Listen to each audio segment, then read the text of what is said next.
piece of chicken. What he saying? Yeah, piece of chicken. Piece of chicken.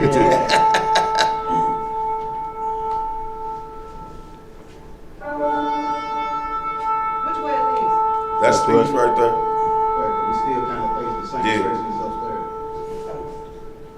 I had to explain that to people that they be like, they facing the wall. I'm like, man, that's facing east, man.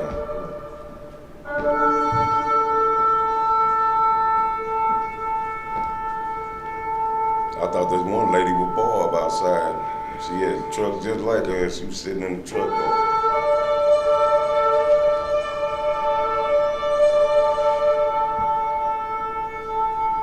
Man, that was so beautiful. Yeah, I'm gonna have to stand at the door because I don't want them to miss nothing. They coming, hey.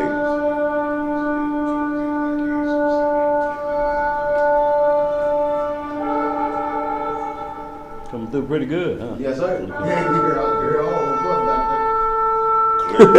Nice and clear. I wonder why. Nice and clear. Yes, sir. Shabbat shalom. Shabbat shalom. Shabbat shalom to the worldwide family. Peaceful Sabbath day as we get about our Abba's business, y'all. So let's get right at it. Y'all will be reading from the 70th Psalm. Oh, you said 7? Yes. Make haste, O Yah, to deliver me.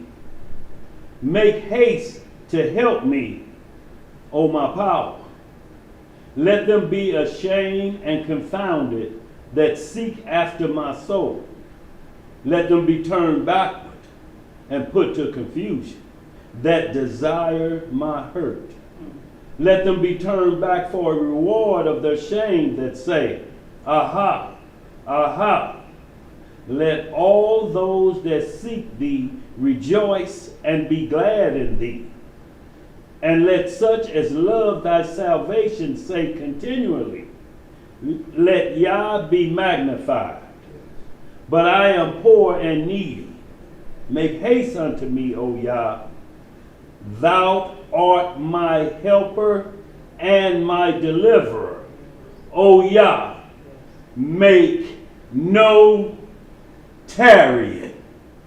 Hallelujah! Selah! Yeah, they probably heard it upstairs. Yeah. Oh, my bad. No, you had to your business. What's up, Lisha? Shabbat shalom. You need to see What good- would you? Praise the Most You need to High. see good boots and see. Yeah. Look, soon as you come Soon through. as you come, Yeah, look, we you treat get you that. like Thomas. Right. Shabbat shalom once again to the worldwide family. Peaceful Sabbath today, y'all, as we get about our Abba's business. Today's lesson, y'all, we're going to briefly touch on the Feast of Dedication 2022. Y'all will briefly go over the lesson, but what Tuba is going to do is put out the link to a full class, y'all, breaking it down in detail. We just kind of want to touch on it briefly because technically you may see on some new moon calendars that the start the 17th, which is today at sundown.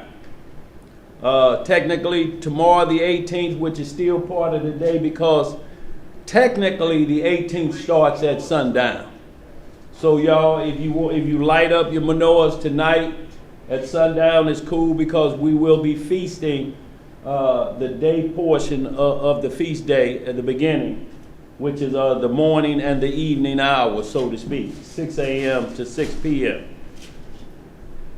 Just wanted to shoot that out, and we'll go over some brief scriptures concerning it to bring you up to par on why we do the Feast of Dedication.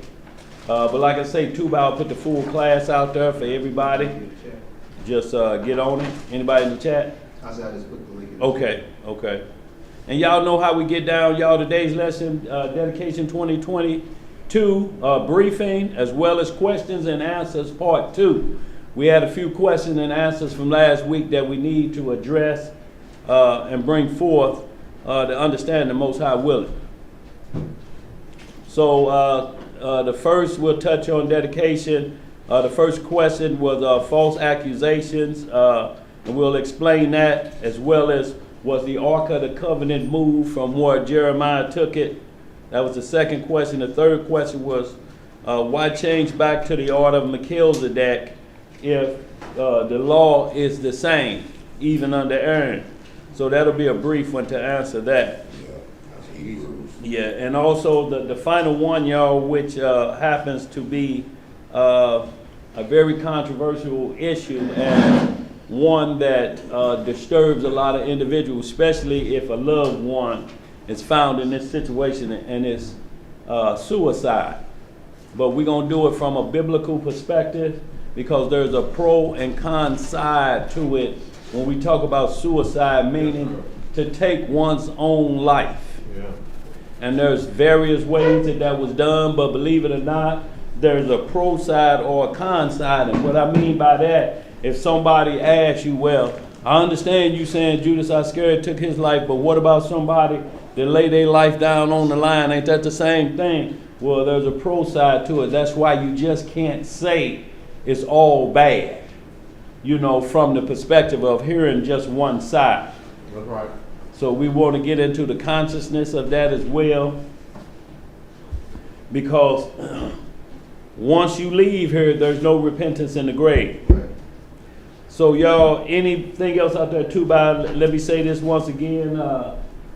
Want to ask the Worldwide family to send prayers up for our beloved brother, Mister. He's feeling a little bit under the weather, doing much better, but just feel a little bit under the weather. Was out there, you know, in a little rain, got caught up in the rain a little bit, so thought he was still tough as he was when he was 16.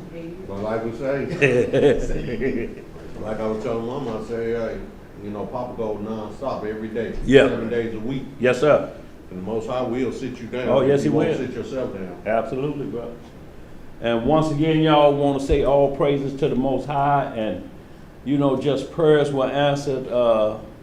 Sister Batea, one of our Worldwide family members, sent a photo of her family member that was struggling, had some evil spirits on her, y'all, and she was in a car with her children and crashed. And if you see a picture of this car, I'm gonna give it to Tuba. I'm gonna share it with Tuba.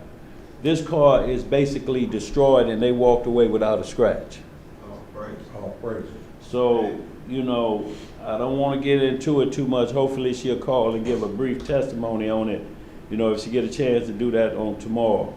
And also, y'all want to say Happy Soul Day to Sister Hadassah from the House of Jeremiah. Happy Soul Day, and Happy many Soul more Day, to you, sister. sister. So y'all, we ain't got nothing too bad. We'll get rocking and rolling. All good. Okay, so the first thing, y'all, we want to just touch on why we do the Feast of Dedication on the 20th and 5th day of Kislev. And that's the biblical month for the Feast of Dedication. And notice the day, the 20th and 5th day. Also, there's another festival of lights that's going on around this time that Satan got a lot of money spending going on, and it's a festival of lights as well on the 20th and 5th day of December. Yes, sir. So y'all, we have to remember everything that was done before the Messiah came was physical, it was symbolic till our true light come, who was at the beginning. Yes, sir. And we're That's what talking we're about trying to get our back true to. light. That's right. And y'all, we don't want to look at the menorah that we light every class or during the 8 days for this feast day. It's nothing more but symbolic. Our true light is Christ. That's right. That was mentioned in Isaiah, and he had 7 spirits tied to him. That's right. It says these are the spirits he will come with. So this represents, y'all, it keeps our mind and focus on who the true light is. Because that true light lasted, and it shouldn't have.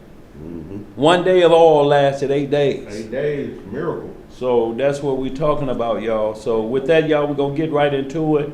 Y'all, let's get right into the book of Maccabees, y'all. Y'all read the majority of it, chapter 1 through 4. We're going to get right into chapter 4, First Maccabees, about the 36th verse. And we'll read a little bit in John 10 and see where the Messiah did it.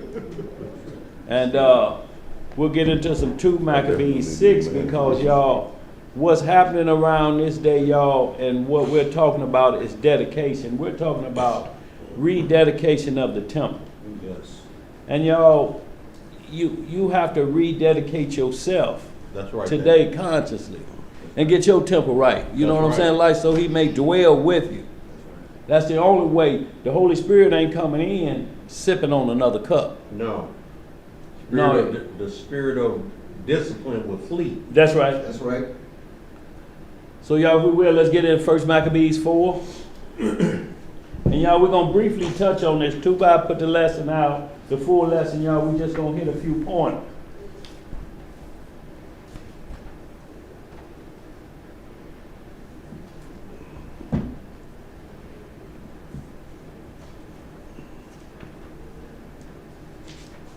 Well, got it.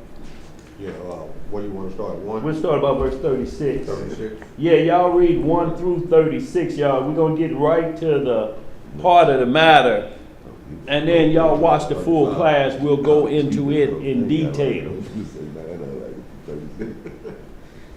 Let's start at 35. Yeah.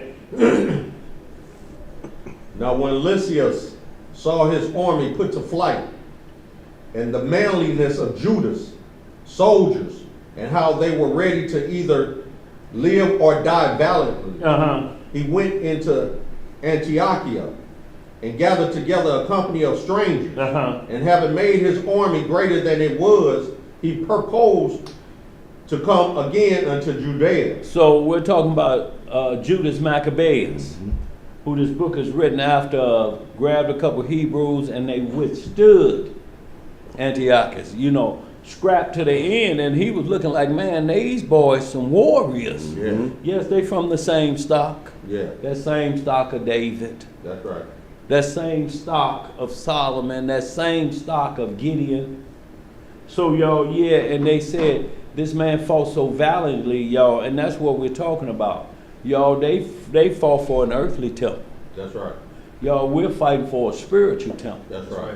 So y'all, we have to understand that everything they fought for, and thing was a shadow for us. But to look back and see, those were perilous times, y'all. Yes, very much so.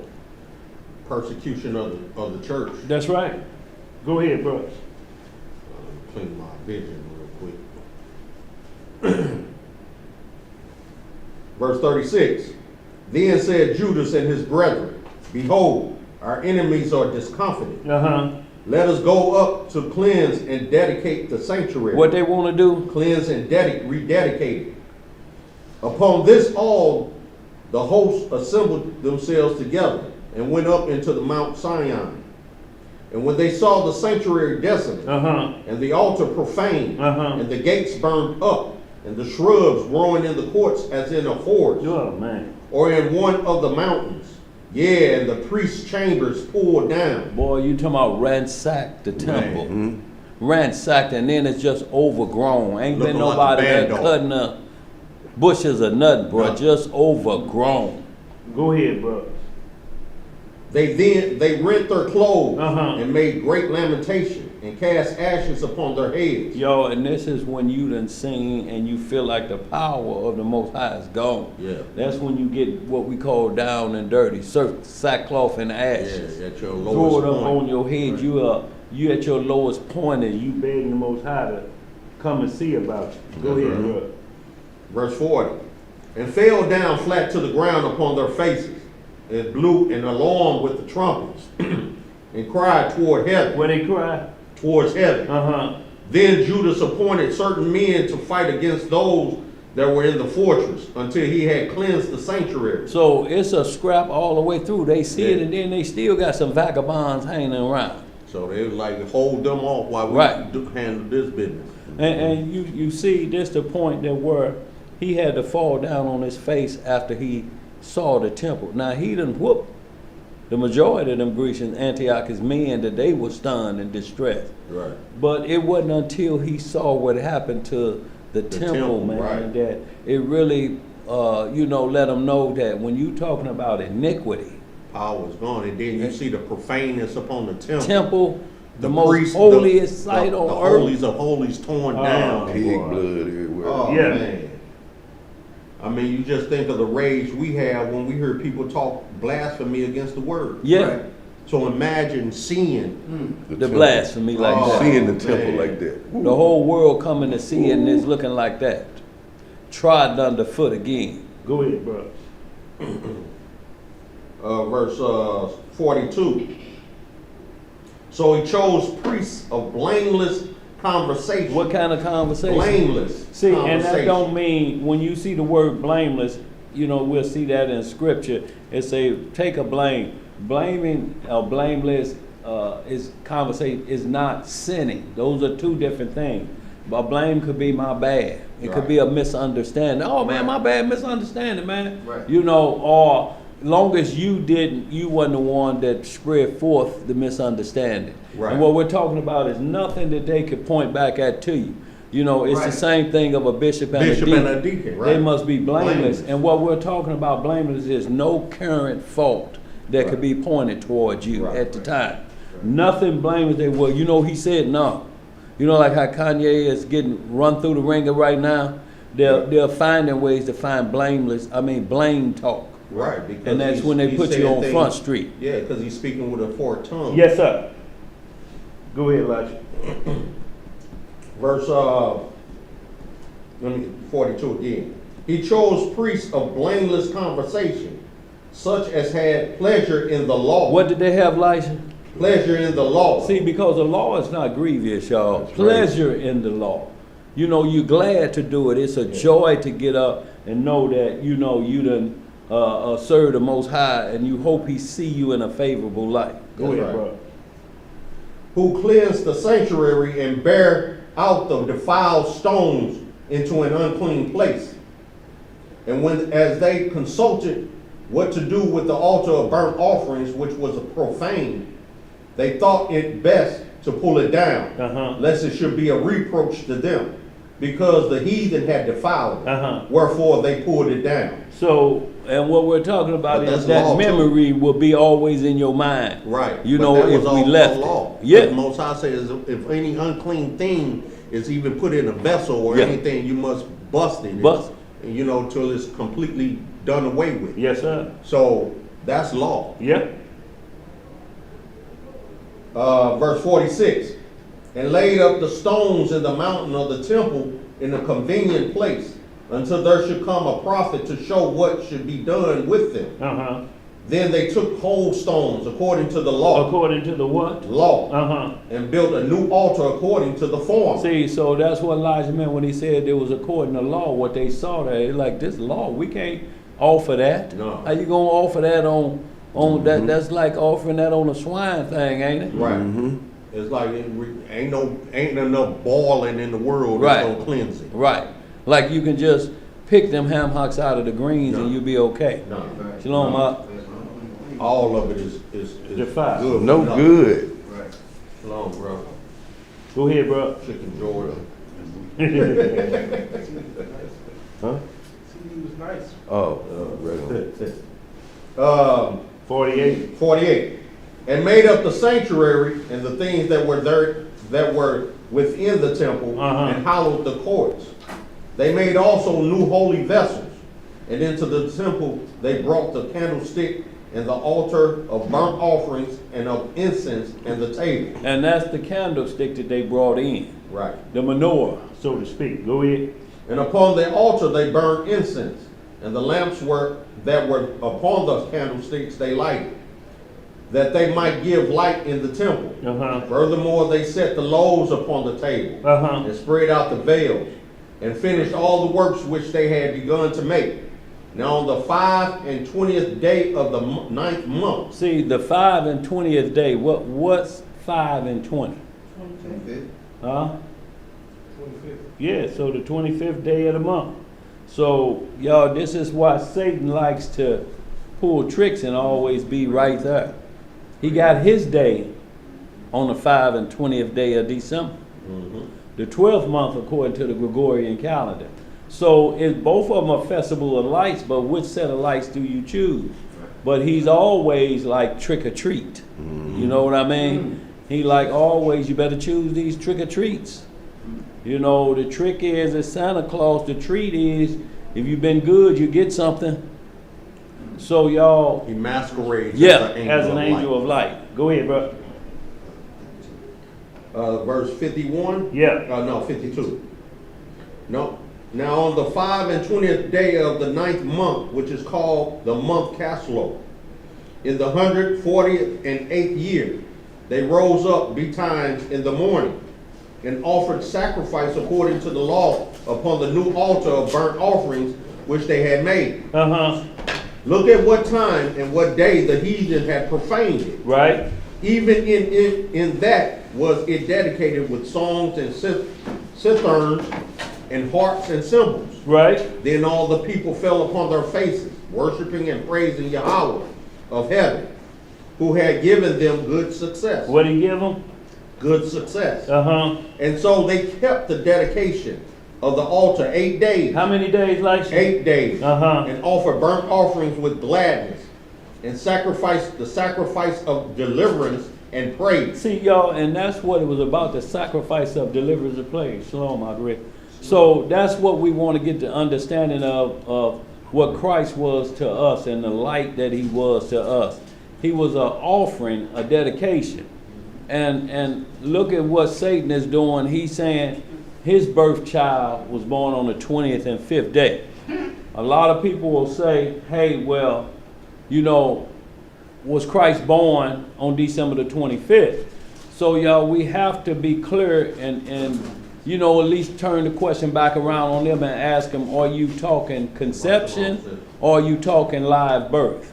Now, if you're talking conception, she was made pregnant around that time, because we know Zechariah was in the temple, and when he went home to Elizabeth, John the Baptist is 6 months old. If his course ended in June, and 6 months later, I mean, Elizabeth is pregnant, so when would she be pregnant? 6 months later from June.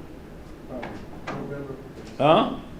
December. Y'all, math a little slow today. Hold on, let me finish this thought. So when you're saying Zechariah went home, Elizabeth got pregnant in June, 6 months later Mary showed up at the door, and that's when she conceived. So if you're talking about live birth or conception, and conception means to make pregnant, was she made pregnant around that time? Yeah. So 9 months later after that put you where? September. Right around the time frame of the booths and different things. So, or, you know, some people will say, well, it had to be around the time of the Passover, but certain things are not adding up for it to be around that tax time and different things, you know. So, yo, we don't know what day he was born exactly. We can just kind of pinpoint the timeline, and just like we don't know the day when the second coming is. Right. So his coming and going, we have to be prepared for and look for. What you got to say? I just wanted to say that our Most High God didn't put it in his word when his son was born. He didn't put it in his word when his son died. Oh, one year we're going to make it March. Next year we're going to make it April. Because man in this sin-sick world will make a paganistic day of celebration, spending money, telling lies about a fat white man coming down a chimney you ain't got, paying to sit your kids on a stranger's lap whispering lies in his ear. Bunny rabbits, Sunday keepers want to rush the service so they can hurry up and let the kids go on the Easter egg hunt, which has nothing to do with our Lord and Savior dying and raising. Our Father didn't put it in his word because he doesn't want us to be focusing on with carnality when he was born. Absolutely. He wants us to be more focused on why he came, right, and why he was died, born, and right. Be more focused on when he's coming back, which he definitely doesn't put in his word. He said he doesn't know. Only his heavenly Father knows, because man will make a paganistic day and be doing what he want to do. He second coming of the Lord. Yeah, absolutely, sis. So we understand it, but the Bible tells us, we just touching on the Feast of Dedication. However, and then we'll get back to questions. Yeah, there were signs that came around his birth and his that were relevant to our whole faith system. Knowing that he hit the earth. Right. So I mean, it doesn't lie within, you know, specific days.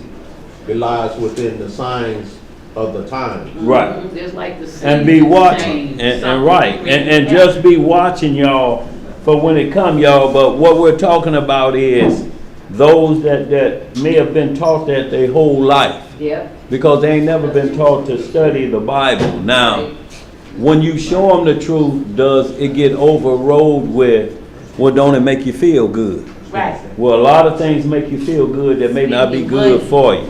But see, the So- script say, Ecclesiastes chapter 1 says, to know much knowledge is to know much grief. That's right. Because in the knowledge and understanding comes the grief that your people don't want to know. Right.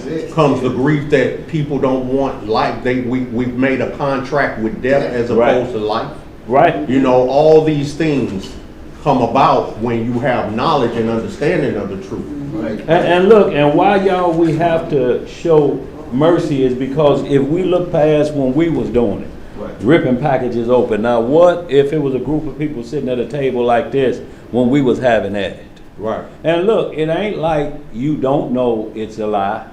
Hell, when you was snooping around and found everything, you know it wasn't no Santa Claus. You like, shit, the old dude, no G is Santa Claus. And you try to put everything back right just like they had. Right. But they know because you ain't seen the trap that they had, and look, a piece of tape was right here. If that tape moved, they been up here. Right. I don't care how neat you put it back. Right. It's lifted. And on then my you head. get punished, you know, for lying about them lying, who Santa Claus was. Coming down the chimney Yeah. that you ain't So, got. well, you know, No, yeah, you ain't so, got no but chimney. you wasn't looking How for that. a white All, man gonna come down Right. the chimney? well, look, you know it's falsehood anyway if the point it gets to, the point it get to when you know it's a lie because you already know. You ain't got no chimney like you say, you know, you seen them come in with it and you know I'm supposed to get these gifts when I'm doing good and all I got is still what my mama used to call your report card loaded with damn fools. D's and F's. You know, why you still getting something? What you got to say? I taught my kids, if you ever see a fat white man standing in the middle of my living room, you better get a baseball bat and beat him up out of here. Yeah, you 'Cause better, he ain't look. coming to bring nothing, No. he coming to steal. Yeah, that and probably Kill, do some kill, other things too. Yeah. It's Shalom, Steal, kill, and destroy. yeah. So y'all, let's get back at it. Y'all, we just touching briefly on this subject. Tuba, I put the lesson out there in the link. Y'all watch it in detail because we got a couple questions from last week we need to get answered today. Most High willing. So next one, y'all, we're gonna go to 2 Maccabees chapter 6, verse 1 through 7. And y'all, we'll just let it be known. Look, the reason they were able to take the temple like they did is because of non-believers.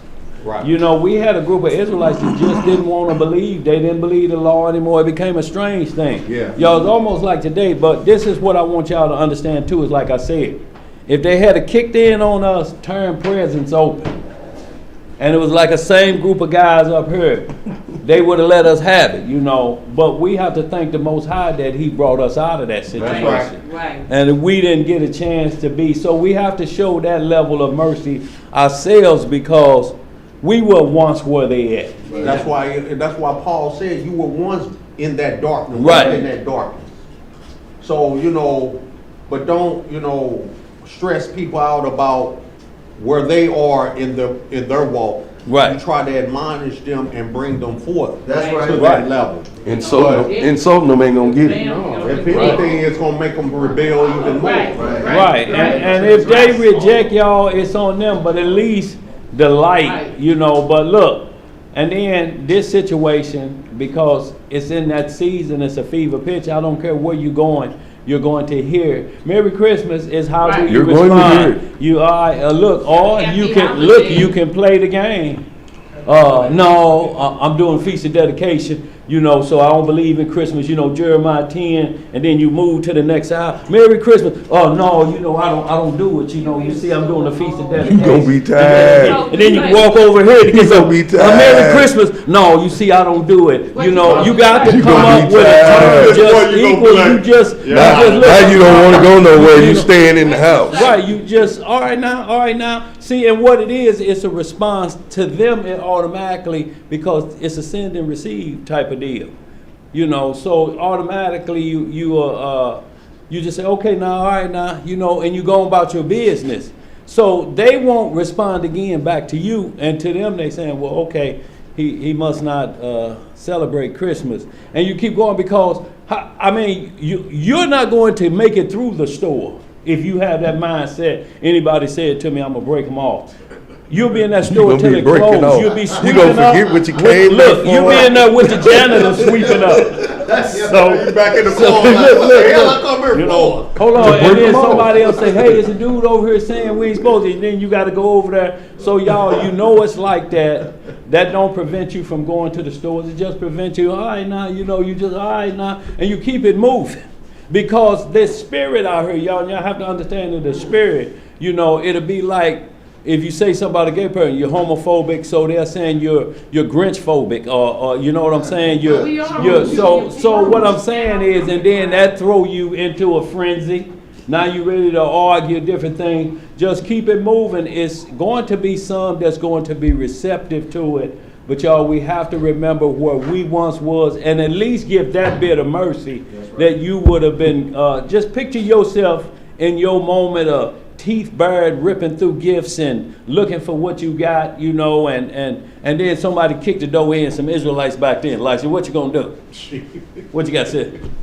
I boldly let people know when they tell me Merry Christmas. Well, I'm just saying, you been to the grocery store yet? Huh? You been to the grocery store yet? Wherever I go, people Right. tell me that, and I tell them I don't celebrate paganism. And then the next person said, No, the no, Lord. listen what I'm saying. You at the store. That person said in the meat aisle. Then that person said in the bread aisle. Then that person said in the aluminum foil aisle. Then that person said in the paper plate aisle. You're going to keep doing it and saying I don't. I understand if you say that, that's how I'm rolling. But I'm saying to you, in the long run, because you're not going to be able to get through to them that's not why you're doing it, and they're in the spirit that they're in, because when they came to you, they didn't come for that response. Now it may be some that'll hear and know you're not part of it. Go ahead, We're sis. supposed to speak the truth to the people in this dark ages and Yes, to be say able big. to answer why we believe as we do. Right. And I don't have a problem Right. with it, because if every day. Let me ask you this. If they say, did they pay you for the holiday? And you say, yeah. What do you say after that? I don't receive it as the holiday. No. I receive See, it from now God. you can't changing change the it. You can't rules change just the rules. so God you ain't can give you take no it. Christmas I don't- pay. You gotta have that same zeal Let me when they answer for receive, when they myself. give you that Let money. me answer for myself. Yeah. I don't receive anything that man gives me as a holiday. I receive it as a blessing from God, and I bring it and I offer it up. Well, no, that's how you do it, but look, sis, that's why I just ran the question, just to see, because some people are hardcore like that. They say once your hand in the pot, it's in the pot. Because, you know why? Because it says on the holiday pay. So I'm not saying don't take it. Hell, they gave it to you as like a bonus or a plus, but we can't make it like, you know, the reason I'm going to take it and make it righteous. You can't bring the price of a dog to the altar.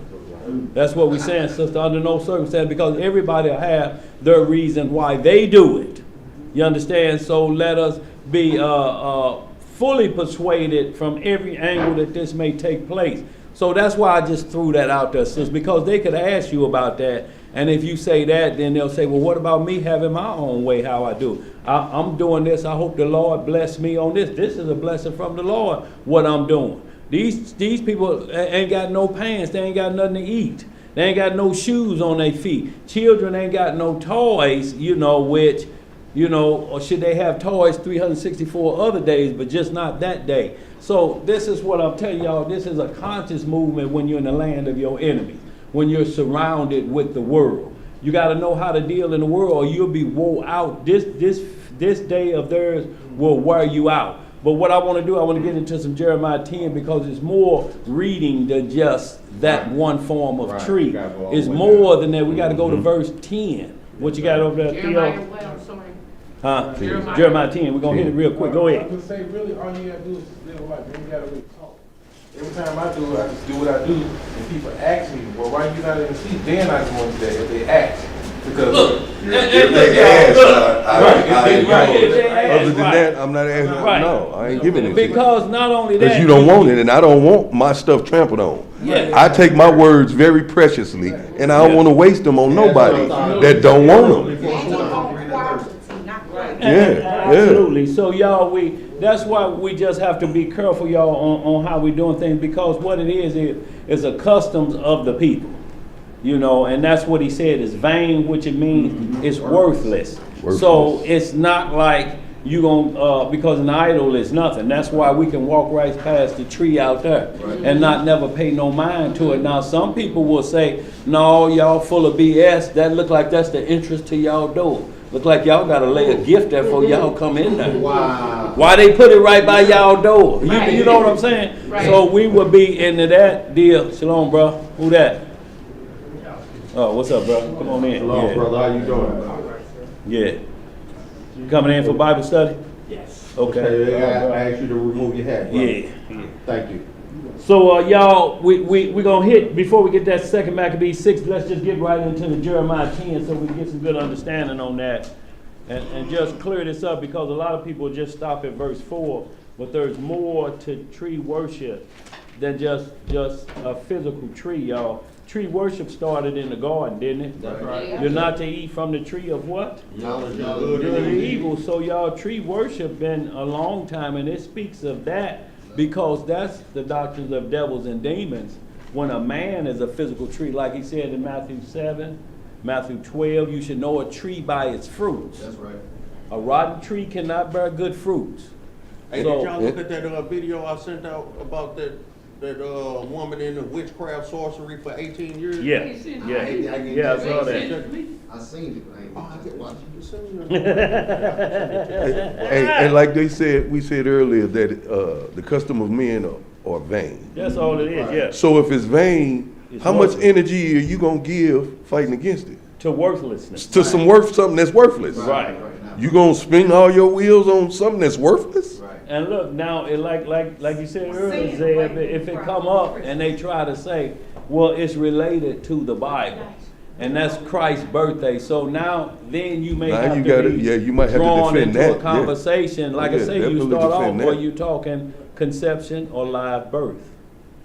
Because we know it couldn't been live birth based on the time limit, you know, and what he said, you know, and how he was being dedicated. So, and just the timeline of Zechariah in the temple and going home and getting his wife Elizabeth pregnant, and Christ is 6 months younger than John the Baptist. So possibly could been conceived around that time? Yes. You know, around the time of dedicating of the temple, he's the rededication of the temple. And y'all, and look, think about this. It's always been about the conception too. You know what I'm saying? Not the live birth. That's the whole deal with Joseph. Y'all all right over there, bro? Hey, you can't be having no convulsions in class. Yeah. Come on. So y'all, look, it's always been about the conception. That's what the angel came to Joseph about, the conception. And it had nothing to do about the daddy, only in the aspect of who sired the child about the conception. And Joseph said, I was not part of that conception. Now you got these camps out here gonna make you say Joseph just was lying. Well, if all of this takes place and he just didn't want to say he had already been with her, that means you have a blemished lamb. There ain't no other way around it, is Elijah? None. If you mess up, because the rules are for messing up. They say, if a man entice a maid, then this is what he must do if he do that. So if he do that, that means he's broken the law already. And he's fixing the law or keeping the law. I got to have now a public ceremony because I did the back end first. Well, how you going to get an unblemished lamb out of that? And they readily teach that that you see Free Case Ray, you know, when he got his class and he's saying that Mary was on her way to Elizabeth, who lived in Judea, and all of them hollered, Joseph, like Mary stopped at Joseph's house for a BC. She was already living with Joseph, wasn't she? A booty call. He was gone, But yeah. he had us set up in the house But already. look, yeah, right, Zed, but this is what I'm saying. They're saying Joseph, like, she stopped by Joseph's house on the way to Elizabeth, like they lived in separate houses. Like, and they all hollered Joseph, but what you're doing is but all this comes from their leaders, the rotten tree of that doctrine. If the tree is rotten, so the branches are rotten too. So that branch started reading and sneaking in the Talmud, where they teach that Mary is a whore and Christ's daddy is a Roman soldier. So when you're peeping and you're pulling stuff out of there, that's why they don't give him his just dues, his majesty, you know, that's well deserved of him. They water it down because they're looking at it like your mama's a whore. They'll look at him like Jephthah in Judges 11th chapter.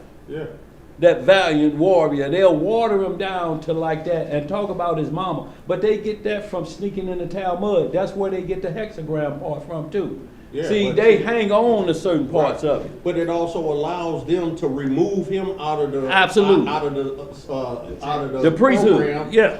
So, and insert themselves. That's what it's all about. Yeah. It's about removing him out of the scene to insert themselves. Because you notice when they say they don't believe in Christ or Christ is a blemished lamb, you'll always see them promote themselves or exalt themselves as the Messiah. Right. Right, absolutely. Pictures of themselves to look close. What you got back there, Tom? Have you seen this new video that they got out? The Jewish Messiah is here, and he bring the spirit up out the fire. No, I ain't seen none of that. Man, I started. Well, they I sent it to you, remember? Did everybody That's look all- up it's to all- the sun it's all- and the it's moon? all- If I watched every video somebody sent me, I would never have time to do nothing. Right. But the thing is, It it's all pertains to the magic. subject. I understand what It's you're all saying. magic, I know, man. but It's I'm just saying. all It's about always the Satan of the signs dark and side. wonders. You It's know, all it's signs of virtual the dark reality. side. But Yeah. they need to see that it's Revelations 2 and 9, Revelation 3 and 9. Well, I mean, I don't need to watch that video. I'm watching the word. Right. Only Right. only in the sense of saying, you Right. know, this may be the Antichrist. Because the sun and the moon up, then that's the only thing. Yeah, that that, could be. when I see that, then I know it's going And down. that's what you have to alert them to, y'all. Let me show you what it's going to be like, and then you tell me what you see that makes this outstanding, this video outstanding, in the sense that if somebody believe it. The sun and the moon is still in the sky. And also, even if you try to talk about who the Antichrist is, he still has to match up with the descriptions of the scriptures. That's right. He has Right. to match completely Right. up with everything the scriptures say that the Antichrist is going to have the power to do. Absolutely, like what you got to say. It's a lot of All deception. you do is play the It's a piano. lot of deception. Hold down, y'all. Go ahead. It's a lot of deception in this world system, starting with the social media that gets people more focused on man and what he says than the signs in God's word and what Should we he put says. that social media down? No, because Look, see, I understand what you're saying. Believe me, I understand. But this is what we're trying to get you to understand. If you blast it and you're using the same thing, then you're gonna have to answer for that next while you using it. I'm talking about the people that infiltrated the false doctrines. Yeah, no doubt. It's always been that's false why doctrine, on the though. back of, if you ever seen the Apple iPhones, there's a bite out of the apple. So it's letting you know this is the tree of good and evil. So why you got it in your hand? See, that's what we have to always remember and account for. I can't blast it if I got it on me unless I can justify what I'm saying and not another judge me. So that's all I'm saying. So But isn't you're it- absolutely, But you're it's the absolutely. motive behind what we do with it, because Well- that's why a great controversy, the prince of the power of the airwave versus God, the great. Well, you know that's what witches say too, though. That's what a dope dealer say. He say, "I suck you dry and sell you all this heroin until Thanksgiving. Then I give you a turkey with that money I done got for y'all. So But you he's ain't got saying nowhere I'm to doing put a it. good thing. I'm doing a good thing with the death I just sold y'all. So that's why we have to be extra careful, sister, that when we say it, we got the fix for them. And see, and this is what we talking about. This is a fixed program. Once you tell them what they ain't supposed to do, the fix must be there. Because if you don't, then they just empty and it makes them go back to where they once was before. Whatever you pull from them, you got to replace it. It's like in the garden, if there was righteousness as well as unrighteousness in the garden. Well, That's was right. the garden a bad thing? No. See, so that's why we have to be extra careful, y'all. And that's because he had already failed. So he was able to do what he do right now. Go back and forth to the throne. Satan ain't dead. Satan can't die. He was created supernaturally. He has to have a supernatural death. He ain't had his punishment yet because it says the dust, the serpent, the dust is his meat. But until you get to Isaiah 65 and 20, you will see that at the second coming. And when Satan is put down and say, then shall the dust be the serpent's meat. So his punishment ain't even happened yet. His punishment don't happen till the second coming. So y'all, but let's get this real quick. Jeremiah 10, so we get some understanding that because this is a go-to a lot. And then y'all, we're gonna just hit a little bit of Baruch chapter 6, verse 1 through 4. And y'all, we'll close it out. Y'all read all of it, but you're gonna see what we're talking about is more than one way to worship trees, y'all. And that's why we say we gotta be careful when we're talking about tree and only apply it to one event. That's When right. you get into Isaiah 31st chapter, no, Ezekiel 31, Yeah. I'm sorry. That whole book is about men being considered trees. Pharaoh Judges was like chapter Pharaoh was like the cedar tree. Right. You know, in his reign. So they're trying to compare power of a big tree to this individual so you can kind of understand what it means. Yeah. You know, so that's just symbolic and they'll do it like that. But tree worship, y'all, go back to the garden. Satan was the tree of good and evil. At one time he was good and pride was found in him. He became evil. That's right. Christ is the tree of life. Yes, sir. Both were in the garden. Let's get some more. Where we at? Verse 10, Jeremiah, chapter 10. Jeremiah chapter 10, verse 1. What it say? Hear ye the word which the Most High speaketh unto you, O house of Israel. Right?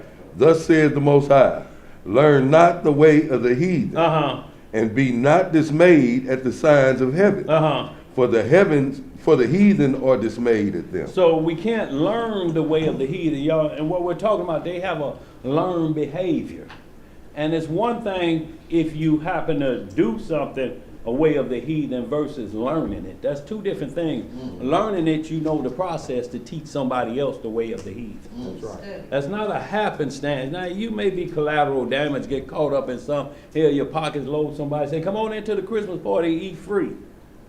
You hungry. You know what I'm saying? You may just wander on in there. Yeah, that's still collateral damage, but it's not like learning the way of the heathen. And you haven't given your soul to it. Right. Right. You there to just fulfill your belly. Yeah, And right. keep it moving. Your Yes, sir. mindset ain't set on it. Yes, sir. Right. Not Yes, saying sir. that that's an okay thing No, to do. it's not okay, Because but- the life of a beggar ain't to be counted as a life. Thank you. What you got back there, bro? At first Maccabees, it was some Israelites that was wicked. And they- Yeah, that's where we're going they made next. league with the heathen. Yeah, They chose yeah. to do with the, so that's what you talking about now, they Yeah, we're going there. Yeah. learn the way of the heathen. Well, and what that's you talking learning the way of the heathen too, y'all. But when we talk about learn the way of the heathen, y'all, like when you call somebody a devil worshiper must know the rules of how to be a devil worshiper. That's Or right. they're not a devil. They may be collateral. They may have just found out something. You know, somebody invite them to a party and then they pull out a Ouija board. Now you playing with it and don't know what it is. You know, the devil may lure you in. He could have something jump on you, but you're collateral damage. But the ones who bring it out and know the rules of it, that's what I'm talking about. When you learn it and then you teach it to somebody else, that's learning the way of the heathen. It's like this whole you know crystal, the rules. Yeah. crystal, Absolutely, like movement phenomenon. now. You know, where it was a lot of people just making the jewelry, but then they have moved into the whole worshiping of the crystals. Absolutely. And now you have people who are teaching others the significance of worshiping the crystals. Absolutely. It You says know, where in the ones Bible. just Yeah. thought it was just a nice piece to wear around their wrist, That's what I thought. finger, what I had. or necklace. That's what But I thought now about they're mine. into, oh, I have to put it in the sun to let it generate energy before I put it on now. Because they're being taught now the ways of the heathen. That's right. Or what they're doing now, when you see they'll lead you into saying, well, it must be godly because these same stones were on Aaron's breastplate. But did you ever see Aaron doing what you're doing? Now they're late, and when they go into crystal astral projection, there's a little cloth with symbols on it, and you put the crystals in certain spots. Right. And then once you do that, you say your incantation, fold it over, and put it under your pillow. Now you take off into the atmosphere. Right. See, so now that's different than the Most High. That nigga high. Look, right, look. That's different from the Most High visiting you by dreams, visions, Urim and Thummim. Since we're no longer under the order of Aaron, we don't have to worry about Urim and Thummim. That's why Joel 3 and Acts 2 say he's going to talk to us, the young men will dream dreams, and the old men shall have visions around this time. But it's the same way the Most High communicate with us. He don't communicate with us through crystals. He don't communicate with us through Ouija board. He says, this is how I would talk to you, and this is the way you better respond back to me. Or you'll end up like Saul, who went to the witch of Endor. Yeah. See, so we have to be very careful. The Most High say he'd rather have obedience than what? Over sacrifice. We don't care about no sacrifice. Do you obey what he tell you to do? I just want to ask a question because I do not remember any dreams that I ever have. I just remember when I wake up, if it was a good dream or if it was not a good dream back. Do you remember if sinning was taking place in the dream? I remember, only thing I remember when I wake up is if it was a good dream because I Well, what makes it good? I don't know because I don't remember the actual dream. I just remember. Well, see, you have to be careful because that's why dreams, you just have to write them down if you wake up just so, because to me, telling me it's good, there could be a lot of But I'm lines in there saying that Satan made it good. But I don't ever remember any of them. I just remember that when I wake up, the feeling that I had. It's better. Yeah. Right. Either it was bad and I was glad I woke up praising the Lord because I praise him if it's good, if it's not a good feeling from the dream that I had, but I never remember. Right, but any of the you have to dreams. know why you praising him, because the devil comes in your dream soon as you say you accept the Lord. I don't never. Well, I don't never understand remember this. He don't care about this. This is already going to die. Well, What keep he me in wants prayer, is 'cause I don't your remember soul. any No, that's dream. what I'm saying. So you will, if you remember you got a good feeling, just go back in your closet and you remember I the wake dream. up with scriptures flowing. No, listen to what I'm saying. If you remember it was good, we need to know what good means. So before you testify to someone else, you have to explain why it was good. Because some people, they may get visited by Beyonce in their dreams, and it will be very good when they wake up. It's very See, simple. look, but they can't tell you. Look, It's I don't very remember it. I just know it was good. I do remember her getting through with a concert, and then I was in her dressing room. So that's what we have to be careful of, sis. I'm not saying that's not a good way to praise the Most High, but we have to make sure while we're giving him his just praise, that his name is not taken in vain. That's right. You know, so that's why I say anybody that dream and it puzzles you, you know, because you have to do what's called lucid dream, being aware. Because Satan come in your dreams to make you sin in your sleep. If he gets your soul to sinning, the flesh is easy work.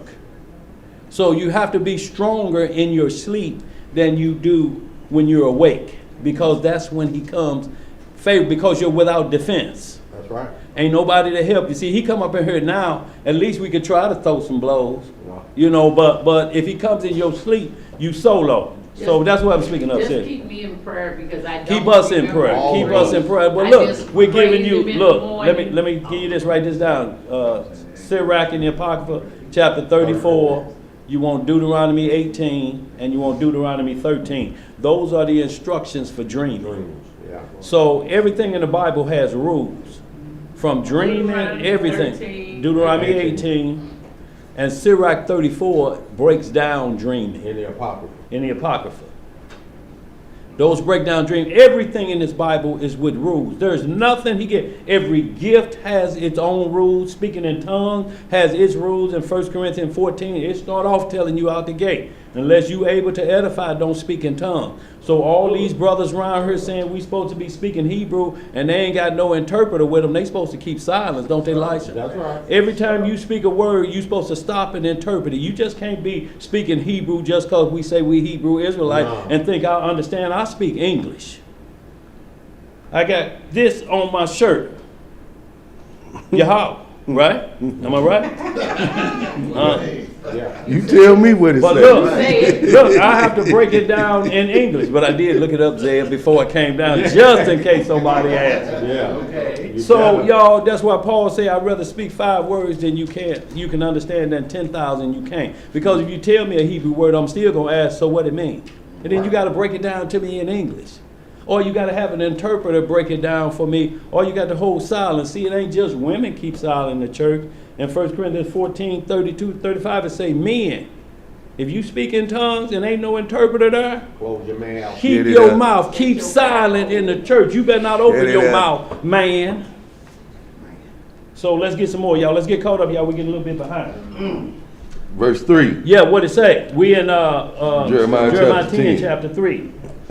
For the customs of the people are vain. For one cutteth a tree out of the forest, the work of the hands of the workman with an axe. They deck it with silver and with gold. Right. They fasten it with nails and with hammers, that it move not. So this is where everybody stopped. They say, ain't that a Christmas tree? The man went out, cut it down with an axe, and borne it back, carried it back. That's B-O-R-N-E, means to carry. Brought it back, put hammers and nails, so you build a stand. And you put up, and then you deck it with silver and gold. Now, why the significance of why we're bringing this up is our festival of lights. Where is Satan copying this from? Because we decked the temple. You're going to see in Maccabees, they decked the temple out. Gold was put up, different things were put up. It was called, and they say it was decked out. And this is where the terms deck the halls come from. They still got it out of the Bible. They just got you personally decking it for this God, for this vain custom. Like it says, the Pharisees' customs were vain, Mark 7:7. You teach men the commandments of men, not of God. That's vain worship. So this is what I want you to understand. Vain worship is to worship and say, you're worshiping a Messiah that you call blameless, and you say Joseph is his daddy in an illegal sex act. That's vain worship. I don't care how much they call themselves Israelites. If you're saying Joseph leaped the marriage ceremony and had sex with Mary, he's a blemished lamb. Ain't no way to change around, is it, Elisha? No. And that's what you're saying, and you run with that. That makes his mother a harlot. Because the public didn't know that they had got married, what you saying of Joseph, his dad. And what's even crazy is that they will say that Mary don't know what she's talking about with her own body. But on her body, she didn't. I ain't never known the man. So that's only one or two choices. Either she's dead down there and it ain't got no feeling, Or she's just a flat or out she's liar. a flat out liar. One or the other, ain't it? But that still make him a blemished lamb. Still, because regardless. He coming from the womb of a liar. Hey, boy. And Satan is the father of lies. Lies. So then she's the daughter of Satan. So you are cursed if that's what you think. You can't worship Christ. That's the If that's your mindset, That's right. you are cursed already. That's the And custom of the your Pharisees. prayers are not being heard. That's right. Your prayers are abomination. Because it's a custom of the Pharisees. You do washing of pots and cups. Remember the Messiah told him, y'all do man worship. Broaden your phylacteries. Y'all, we have to look at that in the same light as this. And if your leaders dress like who Christ was cursing out the Pharisees, then you can't throw no stone at those that worship a tree, because you still doing tree worship. You worship a man, call him third in command, the Holy Spirit. That's tree worship. That's tree worship. Because they worship in the tree. So you become a twofold or more a child of hell than them. Because you'll go harder in the paint than the nigga that taught you. That's right. And you get in Isaiah 64, they say, a tree in the midst in the garden, eating swine's flesh. Say, don't come near me. I'm holier than thou. So it's still always man is considered a tree. But it's what is he bringing forth? What type of fruit is he got? Is worms coming out of that fruit? Yeah. When you bite an apple that got a worm in it, spin it around, you don't think no worm juice got it on this side, huh? Let's get some more. What we got? Verse 5. Yeah. They are upright as a palm tree, Right. but speak not. But they speak not. Go ahead. They must needs be born, They got to carry them. They can't walk themselves. Go ahead. because they cannot go. Uh-huh. Be not afraid of them. Be what? Be not afraid of them. So we ain't worried about that tree right outside that door. It can't no fire jump off of it or it suck you in right then and next thing you leave out have ornaments on your forehead you can't get them off. Go ahead, where we at? He must have been around the Christmas tree. See, that's an evil Israelite. And God done punished it. You got candy canes. Boy, look here, stuck boy, look here. Coming out of one nostril. Go ahead, bro. Be not afraid of them, Yeah. for they cannot do evil. What they can do? They cannot do evil. Uh-huh. Neither also is it in them to do good. See, they cannot do evil, y'all. So ain't no need in putting an idol like a demon. See, Paul say an idol is nothing. That's nothing. But demons and devils are real. You can't give that demon power or you fall into idol worship if you give it that power because you're looking at it like it can really do something. I wish you would. Them lights better not blink again.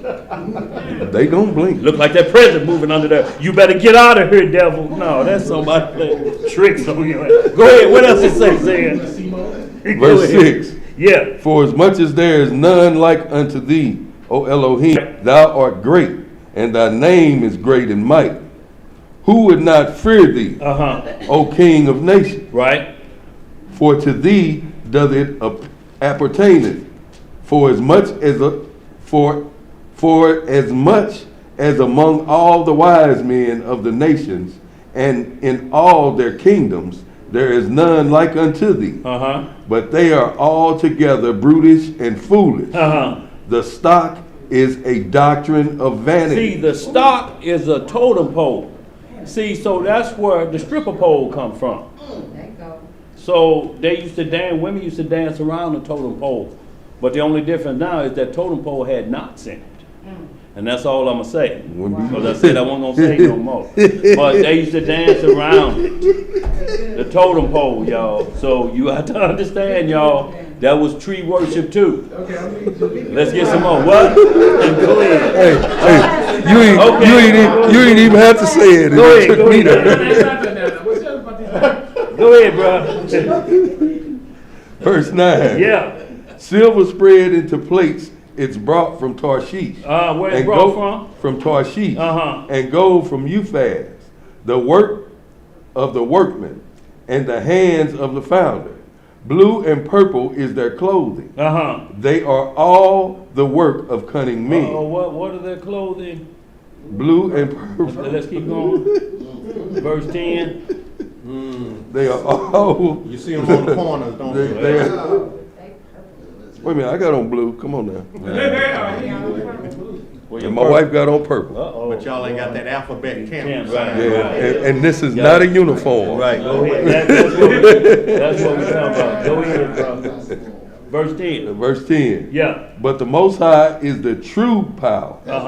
He is the living power. Right. And an everlasting king. Right.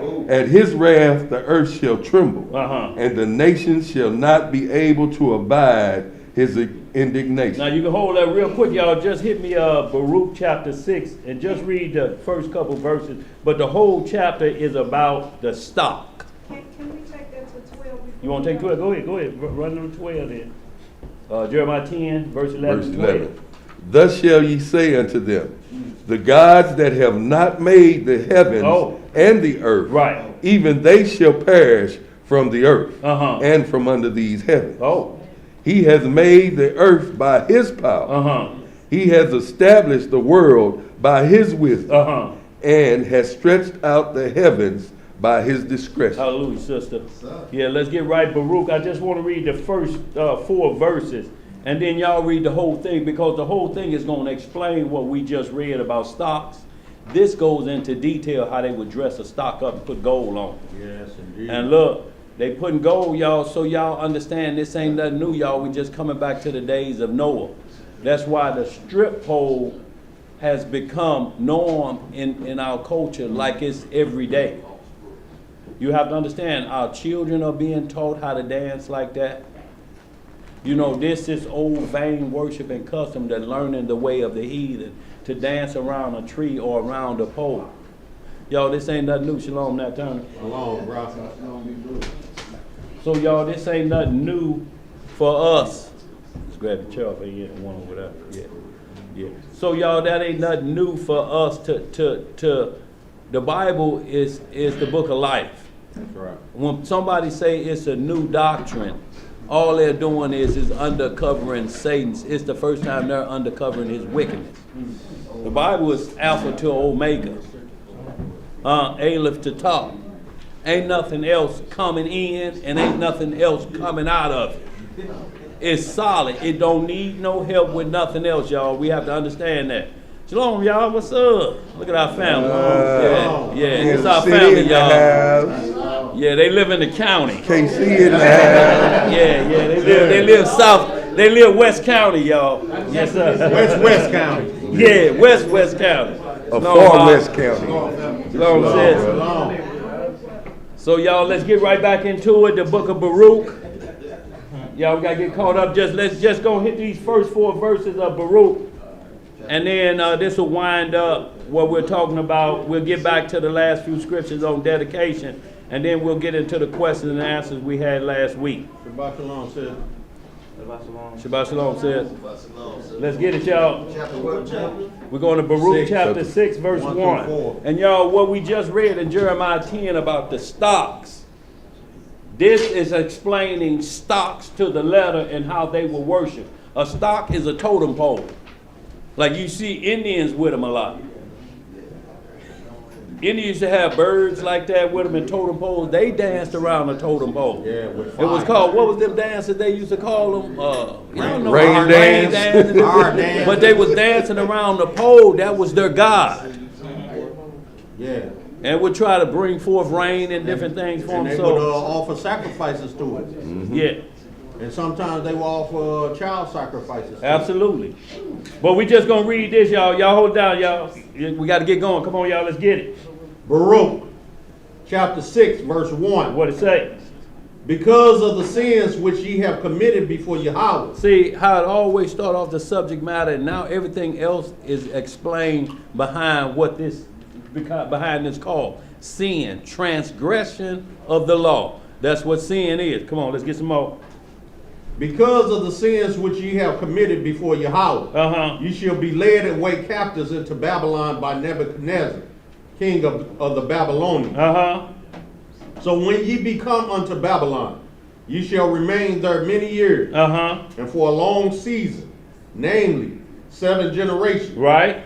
And after that, I will bring Hold it down, y'all. Yeah, go ahead. After that, I will bring you away peaceably from thence. Now shall ye see in Babylon gods of silver and of gold and of wood, born upon shoulders. Well, how are they done? Born upon shoulders, which cause the nations to fear. See, and we just read that in Jeremiah 10, they carry them on their shoulder because they can't walk. And that's born with the E at the end, so we know that means to carry. Go ahead, what else to say, Elijah? Beware, therefore, that ye in no wise be like to strangers. Neither be ye afraid of them. See, once again, just like Jeremiah 10, they can't do no evil. Be not afraid of them. What you scared of? Right. How you scared of the devil? The devil is more scared of you than you are of him. And how much energy you gonna give it? Right, because once he gets you fear, hell, he fear you know the truth. He fear who has the true power. All you have to do is resist him. No, I ain't supposed to do that. Well, what about this? It say you hungry. I know you hungry. I ain't supposed to worry about that. I eat some scriptures. And he will leave you. Yeah. But if he see doubt in you, you through. Just like if you walking down the street to your car and you the only one and you hear that leaf drag on that drag ground behind you. Now you too scared to even look back. You just don't walk fast. Scared to look back. Bust your head. And look, just take off running and look behind you. Ain't nothing but some leaves. Now you don't cuss yourself out, you know. You were scared. No, you weren't scared. That was just your flight man coming out on you. Your You flight weren't man. scared. You weren't scared. Yeah, right. Your flight man. Go ahead, Elisha. Where you at? Verse 6? Yeah. Go ahead. No, I'm hit 5. Okay. Beware therefore that ye in no wise be like to strangers, Uh-huh. neither be ye afraid of them. When ye see the multitude before them and behind them worshiping them. Uh-huh. But say ye in your hearts, O Elohim, we must worship thee. See, that's what we have to say when we see the world and it looks like they got all the power. We just tell them we worship you. That's right. Them followers right there. Them chasing the wind right there. Them. And again, if it's vain, how much energy you Yeah, gonna again, spend man, boy. fighting against something that they want to do? They don't want. This says, I worship the Most High. Right. And keep it moving. I mean, how you just gonna wait? It's like you at AutoZone with a Parts America receipt and you in that order about some brakes. You finna go to jail. Keep on. Keep on. Go ahead, bro. Where we at? Say the boys coming. They gonna get you up out of there. Verse 7. Yeah. You in that receipt. For mine angel is with you. Who with us? Mine angel is with you. Uh-huh. And I myself caring for your soul. So we can hold that, but I need y'all to read all of that. We need you to read that whole chapter because it gets into gods of wood and stone and that totem pole worship, that true a tree worship. I mean, it gets into how you fashion the gold and different things. Baruch lay it on the line, but it was all due to us turning away from our God, and you pick up other things. Let's get some more. That's why all these people say it's in the Bible, crystals. Well, show it in the Bible where it said bow down and worship it. Right. That's the part we waiting on. It's a lot of things in the Bible. What you got? Are these crystals worth money? Huh? Are they worth money? I wouldn't know. You might can get a couple of pieces Well, of I'm sure chicken. they cost money. Look, I'm sure they cost money. Everything costs money if it's fancy jewels. I'm just saying, if I slip in somebody's house and maybe, they had them. You go slip in somebody's house? Right. Now you already said it. All right. Right, you slipping. Don't Right. die in that And scene. look, you left out the part darkness. Slipping in the darkness, because you ain't gonna Yeah, slip buddy. in the light. You can slip No, in, but it you know, ain't like, you gonna limp out. look, it ain't like you can, look, it ain't like you can walk past their dinner table, like they don't see me, I'm slim. I'm gonna slip past them. No, go ahead. Where we at, y'all? Let's get back. What's that chicken? It's George second- just walked by there. Second Maccabees chapter 6, verse 1 through 7, y'all, and then we'll get to John 10, and then we'll get on these a couple questions that we had from last week, y'all. We need to answer those questions about a false accusation. Was the Ark of the Covenant ever moved when Moses took it and buried, Jeremiah? Why we changed back to the order of Melchizedek. And then, y'all, we want to hit on the subject suicide, both pro and con. So you're saying there's a good side of suicide? If you're talking about, when we look at the term, to take one's life. Yeah. And then you determine if there can be a good side to that, or is there a bad side to that?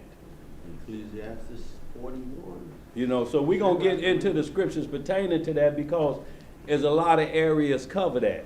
A lot of times men fell on their swords. A lot of times they asked somebody to put them to death before the Philistines got them. Is that assisted suicide?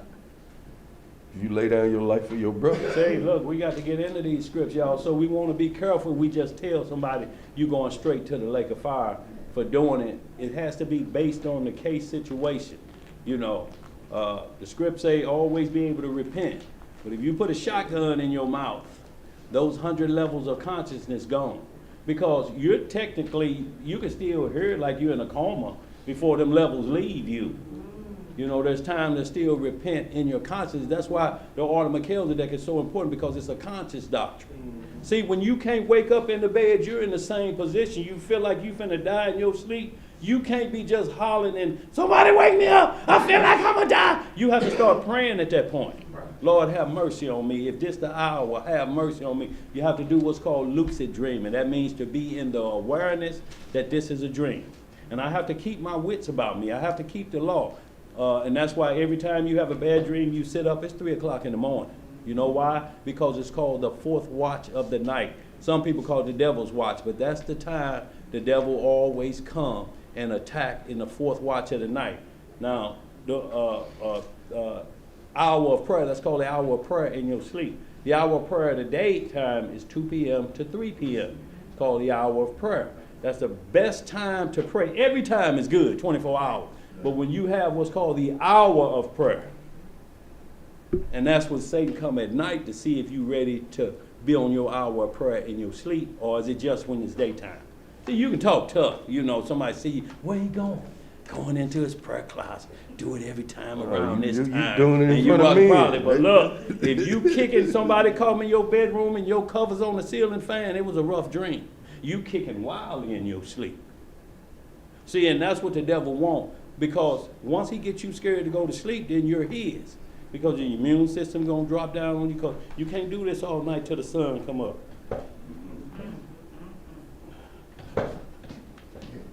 You're going to be tired. You're going to be tired tomorrow. Let's get some more. Where we at, y'all? Let's finish this up. Where we at? Second Maccabees, 6, 1 through 7, real quick, y'all. Then we're going to get back into John 10 and see that the Messiah kept the Feast of Dedication. I got the class up on the link. The full understanding and breakdown of the the Feast of Dedication. Where we at, man? Go ahead. Book of 2 Maccabees, chapter 6, verse 1. Uh-huh. Not long after this, the king sent an old man of Athens to compel the Jews to depart from the laws of their fathers and not to live after the laws of Yahweh. And see, and this is what the devil always do. The devil come to 2 Maccabees, chapter 6. The devil always come to get you off the laws of the Most High. That's why the Most High say, be not deceived. The devil ain't never coming with a trick. He comes with the law. What he does is he'll ask you a question about the law, and if you don't know it, then he gives you his commandment of men. Just like the preacher and everybody else do. If you look like you don't know what's going on, I'm finna teach you something. And it may be a doctrine of another God. So we have to be on our game. Go ahead. What else to say, bro? And verse 2. And to pollute also the temple of Jerusalem, and to call it the temple of Jupiter. What they call it? Jupiter Olympius. And that in Grizium of Jupiter, the defender of strangers, as they did desire that dwelt in the place.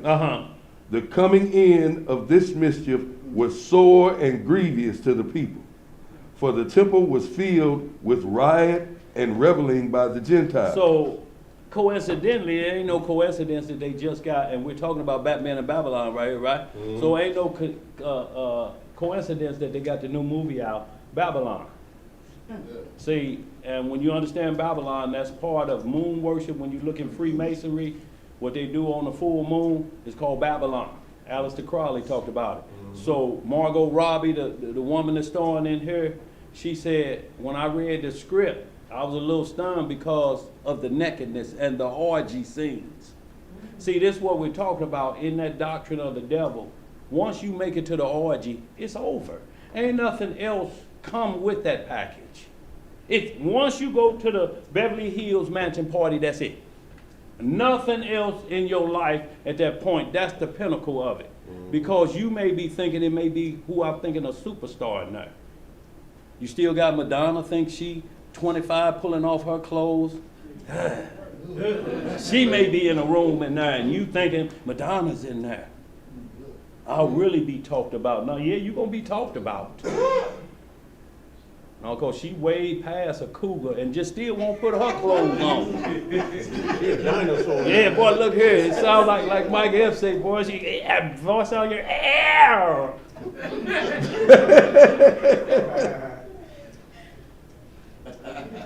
Where we at? Go ahead. Verse 4. Yeah. For the temple was filled with riot and reveling by the Gentiles, who dallied with harlots. What did they do? Dallied with harlots. And they dallied with harlots, y'all. So this is what you're going to see in that movie, Babylon.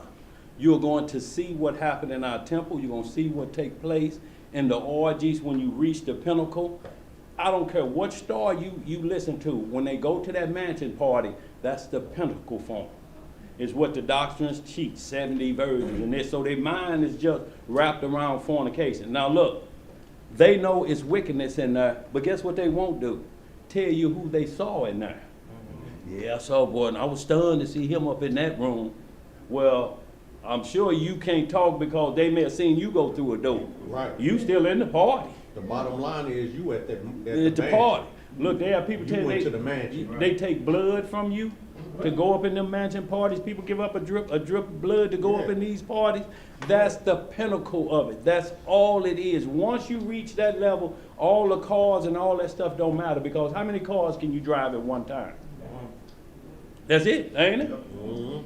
So y'all, what we're talking about is this season of the witch and what's about to take place, y'all. And these things happened right around the time our temple was dedicated, that they came in and attacked.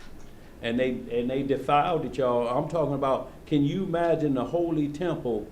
There's a party going on. I'm talking about partying like they were when Moses come off of Mount Sinai. They were partying down there, and we had just made it through the Red Sea. Y'all see how quick we forget? I'm talking about dancing wild, but if y'all just pull up the trailer of Babylon, and then pull up Aleister Crowley, Babylon, and you'll see the connection. So Babylon, like we said, is not just a location. Babylon is a worldwide system doctrine.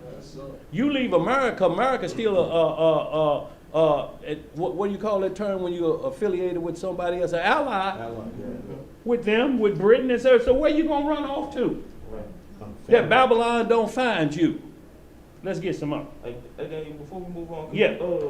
real quick, could you break off that word, the Gentiles?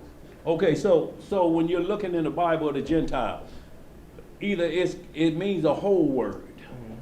You know, that's all it means is a whole word, and then you got Jew, right? Jew is the whole word for all 12 tribes. But is a Benjamite a Jew? Technically. Yeah. He's only a Jew from the whole tribe, but who is Jew? Judah. Judah, the fourth tribe, the son, but because he has the scepter, that makes him the head tribe. Of all the tribes. Now you got the bulk of what we call the Gentile nations. There's many groups in Gentile nations. It says calling the Gentile, but each Gentile nation is defined. It'll tell you these are the isles of the Gentiles. And it lists Japheth, his son, his son, his son. They set the landmark for getting off the ark. Every piece of land that they went to, that landmark is still there. Now, Esau is born from Isaac. He goes over to one of the islands called Russia and Alaska and takes it from him. That's why you don't see an Eskimo anymore, the original islanders. You don't see them anymore. So they take that island. So when you see the future prophecy say, and Magog, it's a land prophecy, not a people prophecy. It's saying, who's ever in the land of Magog, when this prophecy takes place, they're not technically the Gog that got off the boat. It's just the land prophecy. Right. And the only way you're going to understand this is to look at Ezekiel 16, verse 1. And when you see your father was an Amorite and your mother was a Hittite. And he's talking about Israel. But if you don't understand, that's talking about the land. Your beginning was in the land of the Hittites and the Amorites, but you're an Israelite. If you mix that up, somebody that wants you to be saying, look, right here it say your mama and your daddy is Africans. Right here, don't that say that right there? If you stop at verse 1, it says that was just the place of your nativity. That's where I raised y'all at, in the land of these people. So like manna getting off the boat, because you can't put any white people on the ark. That's right. First off. And you can't find the Bible, the first time it mentions color is when Esau is born, when it's describing a man. Right. Because everybody, you in Africa, so everybody at least this shade or darker. So it was common, that's common, but when you get a difference, and it say he was born red and hairy all over, it goes from, and then it describe it, always compare it to something, like a hairy garment. So it compares it. Whenever the Bible do color, it always compares it. If it's talking about a man, it compares it to something. It say they are swarthy or dark, like the tents of Kedar. So all we have to do is Google tents of Kedar, and then we know how dark this individual was.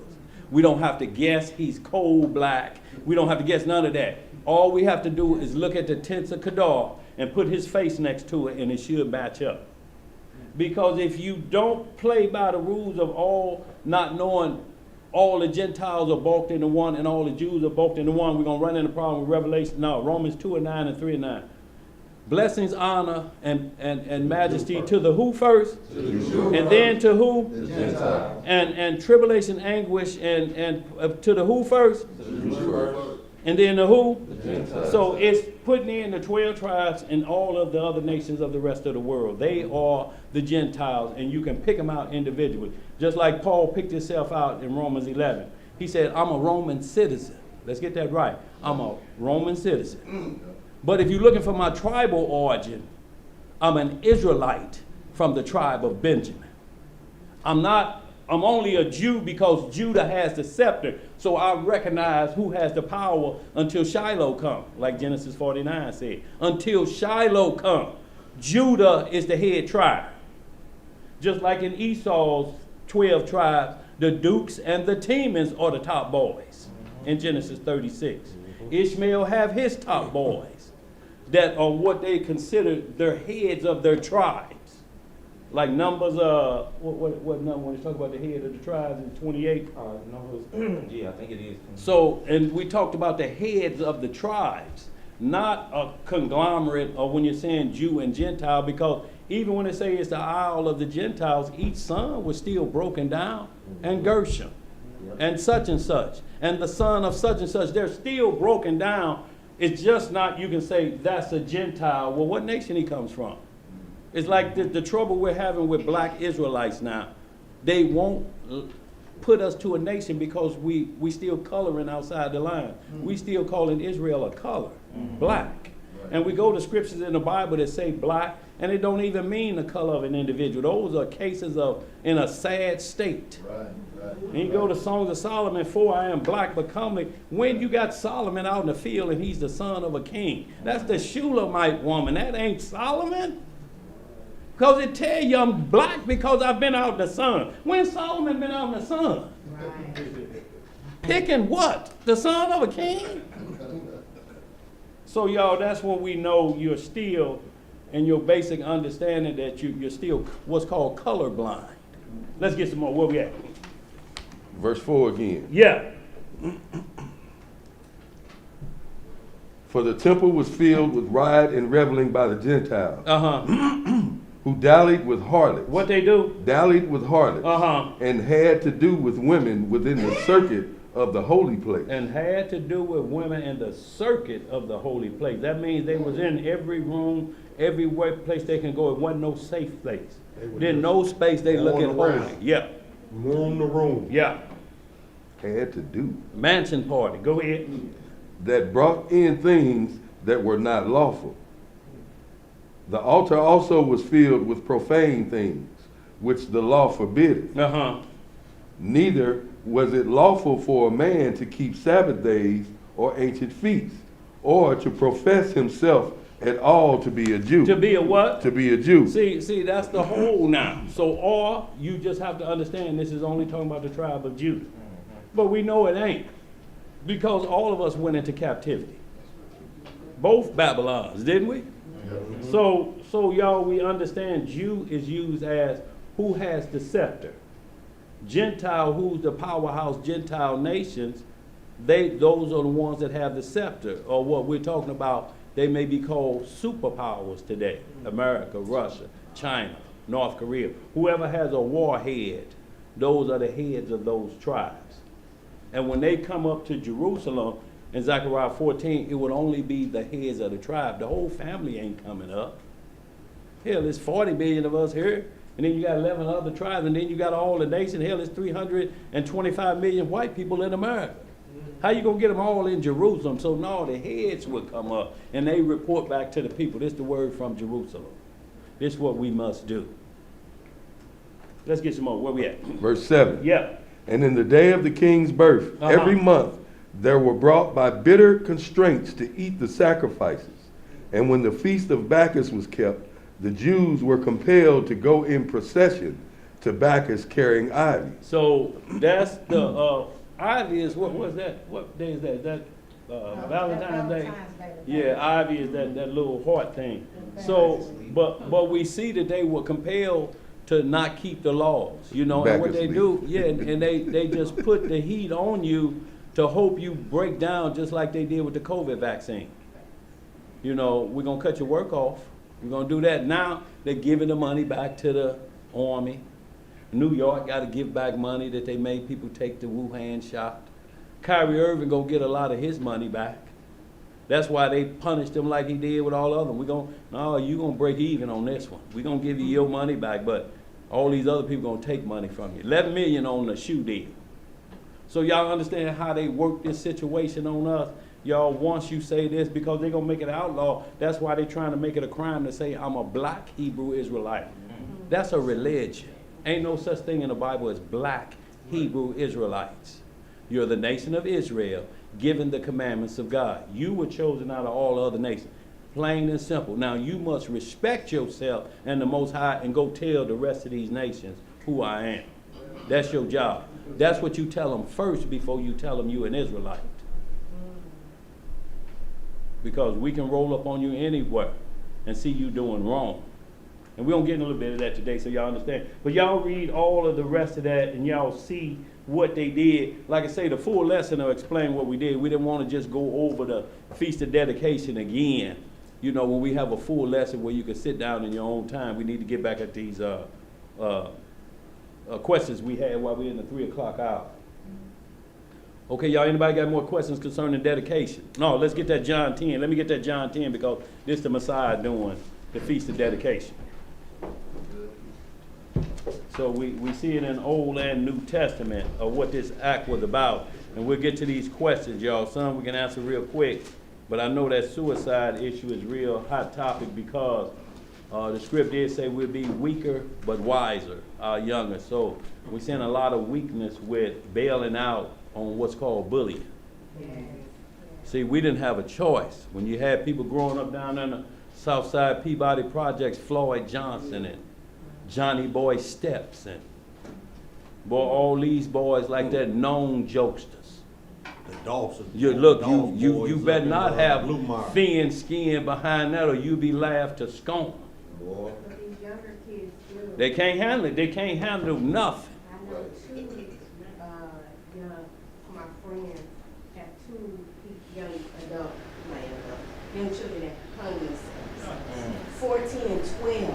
And see, but what they do first is they get them in the mindset that hanging is comfortable with the TikTok game. Yeah. See, that opens the door that it ain't that bad because look at it as a game, you know, and that's what happens is, and then you go to the game real quick. You know, they got one of the choking games. They got choking, you know, hold your breath till you pass out and stuff like that. You can wake up with brain damage, hit your head on something, or pouring lighter fluid on the crack of your rear end and then see if you can run and let it go out. Jacob showed that the other day. I'm just like, why? I mean, how is that what's the challenge? The shower water do that if you want to do it. Little girl did her, man, and set her whole crouch on fire and Boy, put it out, man. I And seen that, bro. I'm like, boy, what is wrong with these people, man? TikTok. No, we better look at TikTok a different way from the way the black sheep get down with it. Miss Judah. His time running out. Yeah, TikTok at time, that's TikTok. The government say they banning TikTok from all their devices. Yeah, they should. But you know what someone said, because TikTok is from China or whatever. Yeah. But they don't let their No. children No. watch No, They got a docile spelling test is the version. TikTok. Spelling test is they TikTok. You want to get in this challenge, spell all the words in the dictionary. That's the TikTok challenge. But we over here doing this crazy stuff. Yeah, right. They're trying. They doing it. You walk up a crate with some high heels on, and it got holes in it. You looking to break every bone, ain't you coming back down? You done seen 10 videos of people doing it and falling, but you think you ain't gonna fall. Look, the hot pepper challenge. Yeah. Oh, Eating that hot Or peppers. that chip. Y'all, one we chip have to challenge. be careful, y'all. Look, that stuff could be so hot it could cut your breath off. I And got when a you chicken wake up challenge for again, you. you could be Stop at the eating it for a kingdom. month. Oh no, boy. Yeah, Boy, see, you look at see that. your face, That boy that countenance just Look. disappeared. His smile turned to a frown, didn't it? He like, now you Boy, that asking went an from a awful lot for frown to a $2 frown. there. You done went too far. You done man. went too far now. You was okay with that other stuff. Look here. Because look, Theo done said if they come out with mad chicken, it's going to be a problem. He's still going to order. Give me a number 2 of that mad chicken and order say he fries. mad too? Yeah. Come on, y'all. Let's get this real quick. John chapter 10. Is it on me? Yeah. You can go. You ain't had none. I'll get you some. Yeah. You know he'll start complaining. I want to get right where, it said, brothers, will it go up?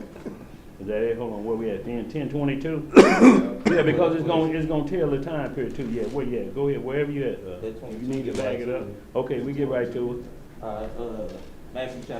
John chapter 10, verse 22. Uh-huh. I'm gonna start at 19. Okay. It Start says, at 15. 15. Okay.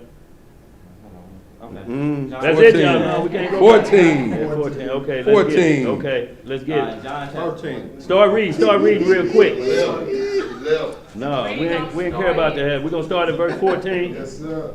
14. Yeah. I'm gonna start at 11. Okay. All right, there we go. Yeah. Can I get one? No, let's get it, y'all. I am the good shepherd. Right. The good shepherd giveth his life for the sheep. What does a good shepherd do? Giveth his life for the sheep. Is that a form of suicide? No. Okay, but I'm saying, I'm just looking at the word suicide when I'm saying to take one's life. Yeah. So what we're talking about, but look, this is what we're talking about. So is suicide only taking your life for wickedness? Or No, wicked act because was if- consumed. So yeah, that's what I don't want to do is make the word one side. Yeah, Is the because you word got- got 2 sides to? Do it have? Is there anything called a positive suicide? Yeah, because you got Sirach We're 41 gonna to go break that into it. down. We're gonna get into it. See, that's why I didn't want y'all to tell it. We gonna read it. We gonna read it. Yeah. So, and the only reason I'm saying that is because we can get what's called one-track minded, and we can only see an event from one way. And then when it's brought up about, like saying, like Samson, then how do you answer at that point? Well, you know, if it was me, I wouldn't have did it. I don't care Samson or not. If it was me. No, it ain't about that, because when we get into what Samson did, we'll see why he made that decision. And why Sirach, like Elijah say, accounts him as a hero, not as a villain. So if you're doing like suicide, it's like an act of selfishness. It's like to take yourself out just because you feel a certain type of way, or just because you're just tired or whatever. and that's- Well, a lot of it, see, we have to determine, is it devil driven? Right. Is it demon driven? Like when the Messiah had that boy throwing himself in the fire, and they had to chain him up at night, you know, until the Messiah came and got him. And he had a whole legion in him. Right. So we have to make sure that they're not legion driven to suicide. Right. Because their soul is saying that God, because crazy people usually tell you, God is talking to me, and the devil will talk to them too. So the only difference between us and them is that they're in their subconscious, and the devil is at them at a high level. He's at them in their subconscious. So they see demons, we don't see them. Y'all see them standing right there? There's actually a demon right there, but that part of them is opened up. We just can't see it. We think they're crazy. Yeah, he's crazy, But they really actually loony. see Now, him and but talk they to see him. And that's who's Stuff talking is to him. real. But they are mentioning God, because the devil has to have you mention God even in that state of mind, because the soul is immortal.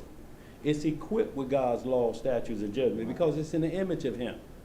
So y'all have to understand, crazy people are only as crazy as how we view them in the flesh.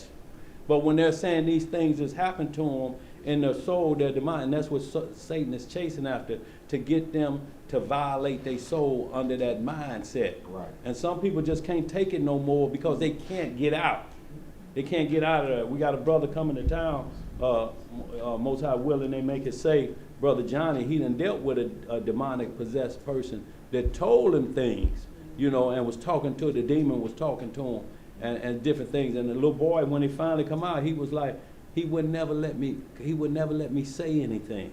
He would never let me, every time I try to say something, he closed my mouth. So when we're talking about that type of possession, that sometimes it takes fasting and prayer, and they kill themselves, we need to examine that first before we send them to the lake of fire. That's all I'm Can't saying. send them to the lake of Well, fire we can't do it anyway. anyway. Or we, well, only in our speech and say, yeah, he going to lake of fire, and they kill himself. Heal himself. Now, it's dangerous ground when you blow your brains out, because you take away every form of consciousness to say, I'm sorry. Right. Isaac knew he was fully going to die when he, or in his mind, he was set to die when he went to be sacrificed. Isn't that? Absolutely. Same. The same That's thing. suicide, you know? ain't it? Yeah. You going with your daddy, But we're and gonna he get finna to that kill you. topic. Yeah, That's we're suicide, gonna ain't it? get to that topic, But y'all. that's also But it was he laid righteous. down his life for his friend. For his, That's for right. his brother, yeah. So let's get at it, y'all, real quick, y'all. The first one, the first question was, okay, oh boy, we Yeah, didn't we get that, ain't- did we, boy? Yeah, Okay. you just talking a Just lot talking, today. boy. Look, who led me on down I that don't path? know, man. Go ahead, let's get here. Hey, you let You me Go I'm ahead, always that's the all. scapegoat. Yeah, go ahead. I'll be that. You the biggest one at the tank. Okay, right. I'm gonna give me a little Verse school. But he that is a hireling, He that is a what? hireling, And not the shepherd, whose own the sheep or not, seeth the wolf coming, and leaveth the sheep, and fleeth. And the wolf catcheth them, and scattereth the sheep. So hirelings are individuals that call themselves some great one. They'll have a good title, but when the heat come, they disappear and leave the sheep alone.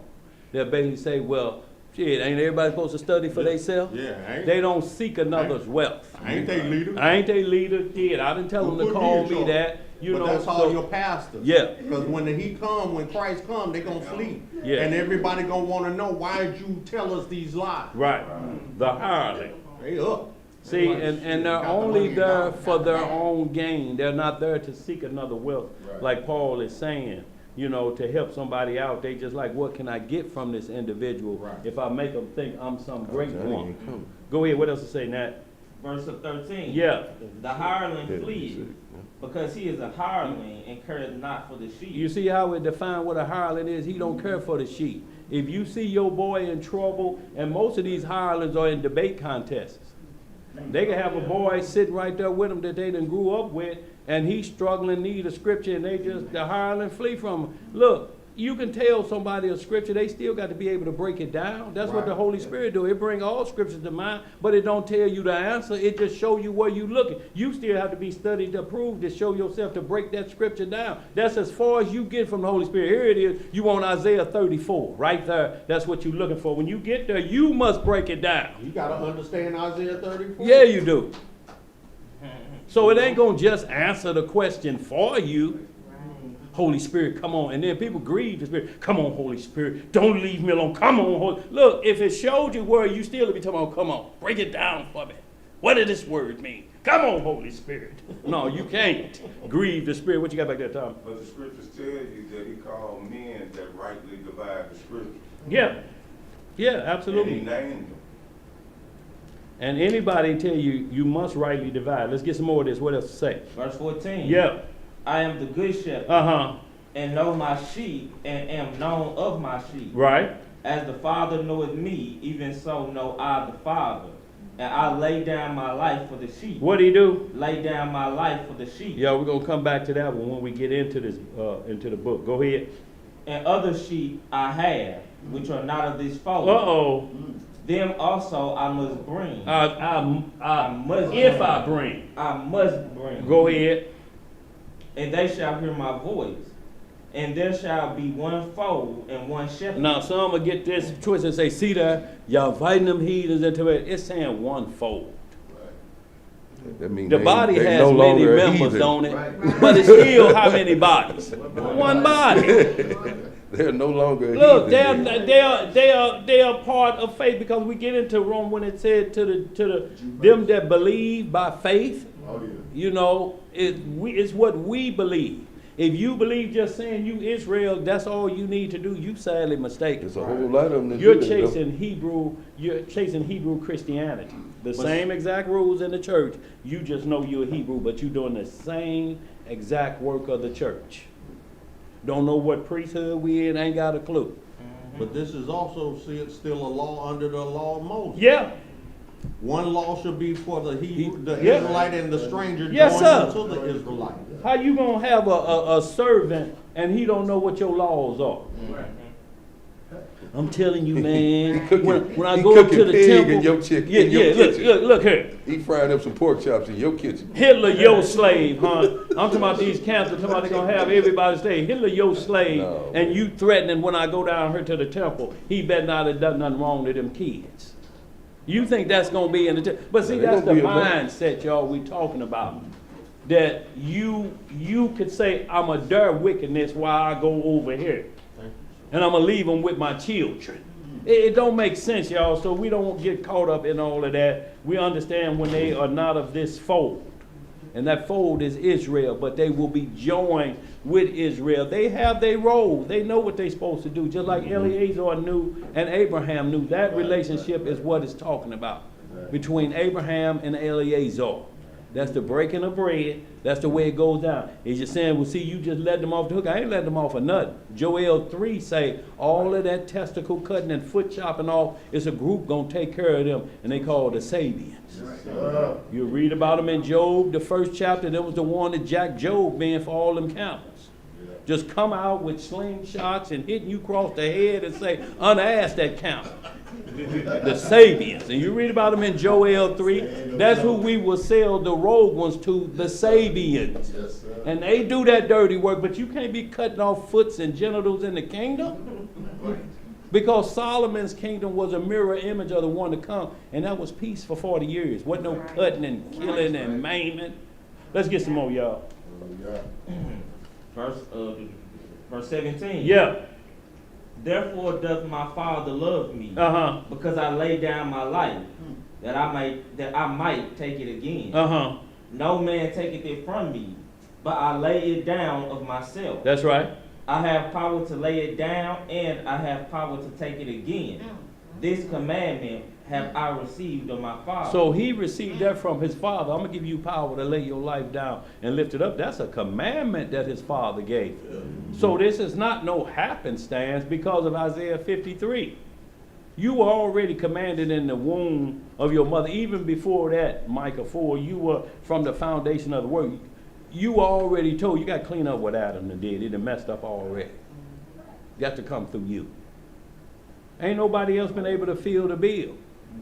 Let's get some more. David fell off, didn't he? David was the highest candidate that we had, and he fell off.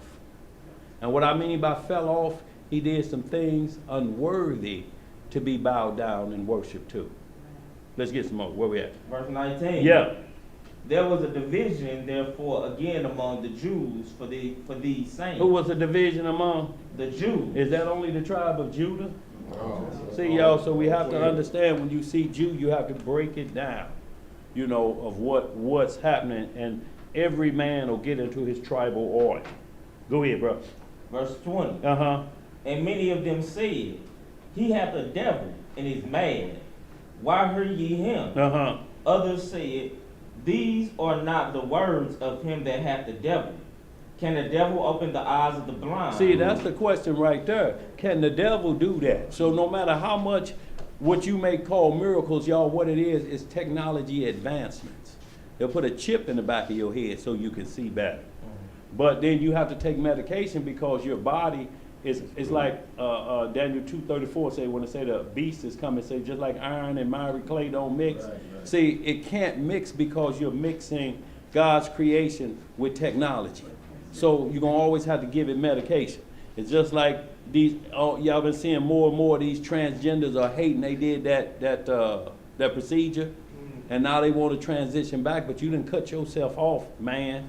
And they done made you a manufactured womb that because it's an open womb on a man, it tries to keep closing itself up. Because it's open. The womb of a woman won't do that. Because it wasn't designed for that. So this won't keep trying to cope. So you have to keep trying to take medicine and blockers from it to stay open. But it's artificial. You better be careful, boy. Look here, Elisha. Look here, Elisha. They'll be have to throw some hot water on you because it close up like a dog's do. Go ahead. Yeah. No, I'm good. I'm good. Thank you. What? Imagination, dude. See, that's a blessing. You want to throw the brush down. Get no hot water thrown on you. Let's get it, Joe. Verse 22. Yeah. And it was at Jerusalem, the feast of the dedication. And it was winter. See how the Bible puts it in its right season? Yes, sir. It was winter time. Right. You know, as you say, is there winter in Jerusalem? Yeah, it's called the rainy season. You read that in Solomon. It gets cold and rainy. Snow is like an occasional event there. You know, it's some that they had to put in the paper. Y'all, it's going to snow tomorrow. But normally, it's a cold winter. Cold. It's just It's a like bit of cold, it'll right? get down, you know, cold winter. And that's why the shepherds brought the flocks in at night when the Messiah was born, because you can't leave them out in the fields like that at night. They'll die. You know, the elements, it ain't like, you know, oh, winter 70 degrees over there. No, winter get cold in Jerusalem because it's the desert. Right. It's parts of the desert, the Mojave Desert. If you caught out there after midnight, I'm talking about they plunged to It get 20 cold. below. Yeah, they be say 20, you- 20 they below say you easy can, out there. And that's California, the Look. desert. They say, And it get that You cold. can die from hypothermia. Yes, sir. Out there. Look, I'm They talking say about. many people, matter of fact, they say a lot of Mexicans they found, you know, died frozen Yeah. to death because they trying to sleep through the night and cross over and No. everything. Say they done found many bodies out there frozen. They got it to mixed death. up and played with the wrong icy hot. You want me to hold Found the Well, yeah, hot go now icy. read some more, yeah. Alright. Right. Go ahead, read down some more. Verse 23. And Yahushua walked in the temple in Solomon's porch. See, because that was the dedication when you get into Songs, not Song of Solomon, 1 Kings 8, Solomon, when he dedicated the temple, he walked out onto the porch because it was being dedicated to Israel. So Messiah, Solomon being a foreshadow of the Messiah in this event, he walked out to the porch of Solomon. But getting in 1 Kings 8 chapter, you'll see what I'm speaking of. Go ahead, where else you read, bro? Then came the Jews round about him Uh-huh. and said unto him, How long dost thou make us to doubt? If thou be the Christ, tell us plainly. Do what? Tell us plainly. See, they just didn't want to hear no more parables, and that's how we want it. Just tell us that we'll be cool, see, because we the microwave generation. We want to know everything right now. We just cannot wait. What's wrong with us? That's that give us a king spirit trying to stick out there. Yeah, boy, look here. We I need cannot somebody wait. to worship. And look, I bet you if you go to most houses, the microwave on 2 seconds. What was it about that microwave or what was in it that 2 seconds was going to be too much? It was about that. Yes, And the sad Like, oh, shit, I'm gonna blow up a plate. The sad thing about the And it's still radiation, cold on the middle. about the radiation in the microwave, it deplenishes all of the nutritional values when you have it right now. Right. Well, and yeah, so you lose with that, then versus natural cooking. But fast food came on the scene. That killed all of that. That's why they call it Fast food. It comes to you quick. See, now at one time we had to eat fast food coming out of Egypt. We had to eat in haste. But that was cooked right. You know what I'm saying? So there's fast food and then there's fast food. You understand what we're saying? Let's get some more of this, y'all, because we got to get caught up in the questions. Where we at? How far are you? Is that it? 25. Yeah, tell us plainly if you... Go to 31. Okay, go ahead. It says, Yahushua answered them, I told you, and ye believe not. The works that I do in my Father's name, they bear witness of me. But ye believe not, because ye are not of my sheep, as I said unto you. See, the Messiah would tell you straight to the face, I don't know you, I ain't got a clue who you are. You're not my sheep. If you was, you wouldn't be questioning what's happening. How do you question a miracle? Y'all been knowing this man been blind since he been a baby. You think your leaders ain't been able to do nothing. They done dunked him in the pool of Shiloh. He done spent up all of their little Social Security money, and they still can't see. And you saying this the work of the devil, then how y'all do y'all miracles? Go ahead, let's get some more. Verse 27. Yeah. My sheep hear my voice, and I know them, and they follow me. And I give unto them eternal life. See, that's what we're looking for. A hireling ain't gonna never do that. A hireling gonna promise you all the intercourse you're able to handle, and goat milk to sustain you. That's what the Muslims say, don't they? 70 virgins. That's what all these camps teach, multiple wives, Isaiah 4th chapter. But Isaiah 4th chapter is the day of the Lord, not right now. Well, that goes back to the customs of men of vain again. Yeah. How much energy you gonna put in there? He just said he know his sheep. His sheep gonna listen. So how much energy you gonna get trying to convince somebody of what they're doing? Right. When they may not be his sheep. That's right. How much energy you gonna give that? Right. Gotta be wise about Yeah, it. you better be. All you gotta do is let them speak and let you know what you're dealing with. Go ahead, Usually bro. that'll do it. Verse 28 again. And I give unto them eternal life, and they shall never perish, neither shall any man pluck them out of my hand. Uh-huh. My Father, which gave them me, is greater than all, and no man is able to pluck them out of my Father's hand. I and my Father are one. Now let's see what happened to him when he said that. Just read that next verse. Verse 31. Verse 31. Then the Jews took up stones again to stone him. See, because he said who he was, his majesty, and they took up stones, but yet they worshiping the Pharisees. Men who can't do nothing for them but taking their money. But you can see in what was that, 2024, they had that give us a king spirit. Yeah, they did. Tell us plainly. Explain. If you be him. Man, we tired of looking at the prophecies. Okay, so y'all want to cheat on an open book test. It's an open book. All the answers in Revelation. And y'all want to cheat on the open book test. But it's just like today. Everybody will concern themselves on social media and things that's not bringing salvation instead of looking at researching information that's going to bring you salvation. Right. So we'll take all this precious time you have right before you and take it for granted. Oh, I got time to party, kick it, and all that, and you don't know the day or hour of your own life. Now listen, let alone the day of the coming of Christ, and you're not prepared. That's right. You know, and it's like the days of Noah. Eating, drinking, marrying, and until it came up on until the rain came. You know what I'm saying? Watching the ark being built. We in the information age, but no one's taking advantage of researching information. That's right. And that's also like how some of us want to rush the coming of the Father. Yeah, we do. Yeah, what end is it to you? What is it to you? Especially the ones that just come into knowing who they are and coming into the walk. Now you want to rush the day of the Most High because now you done gained some kind of information onto who you are. But you're not even grasp the concept of what's happening throughout the prophecies of it. That's right. You don't understand the process of it.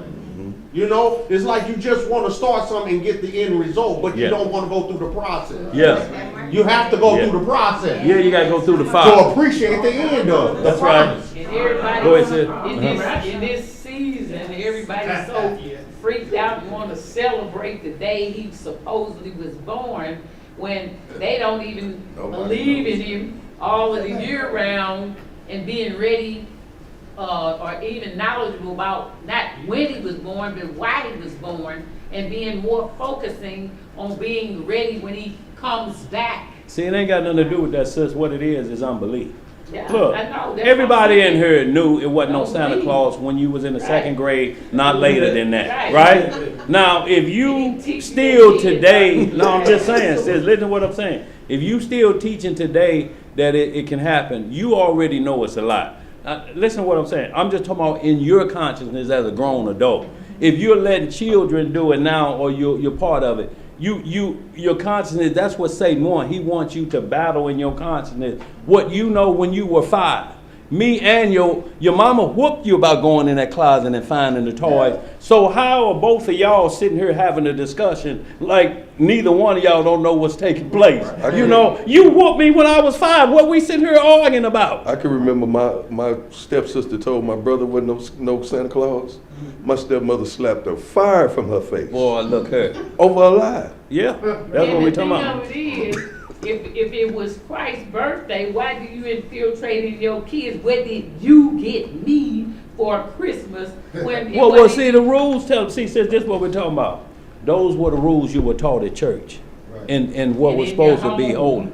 See, so and in the home. So when you're being taught something without the right instruction, that's what we're talking about. The law of God has been replaced. The law of God is a strange thing.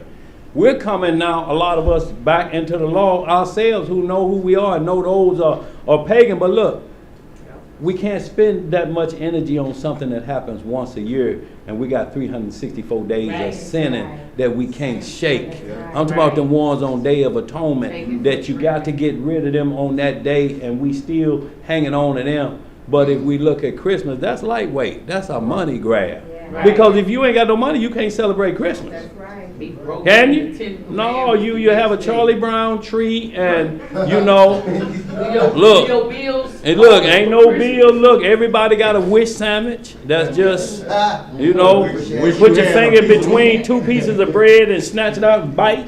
You know, before you so don't bite your hand. You know, that ain't a good Christmas for you. Everyone they show Alexis outside with a bow. Elijah, you ever had Alexis outside when you come out with a bow around it for Christmas? My daughter Alexis. Yeah, right. That's about it. Let's get some more, y'all. We got to get caught up, y'all. We ain't got nothing but a little bit of time. Okay. The only Lexus I got. Right. The first question, y'all, false accusations. It was asked, what does it mean? That's the ninth commandment. So let's get Exodus 20 and 16. And somebody real quick grab the one-liners, Deuteronomy 17. We get Deuteronomy 19, and that's the two-witness rule, because false accusations basically come down to a breaking of the law. And what I mean by that is everything must be proven with two witnesses. If you only got one witness, it's a false accusation. I don't care how well it may seem to be the truth. And you talking about, you can take it as gospel if it comes from this dude, but the script tells us to count every man of what? So don't come to me talking about I can take it as gospel if it's coming to him, unless it's the Messiah. Who is he? You know, who is this guy? Right, you know.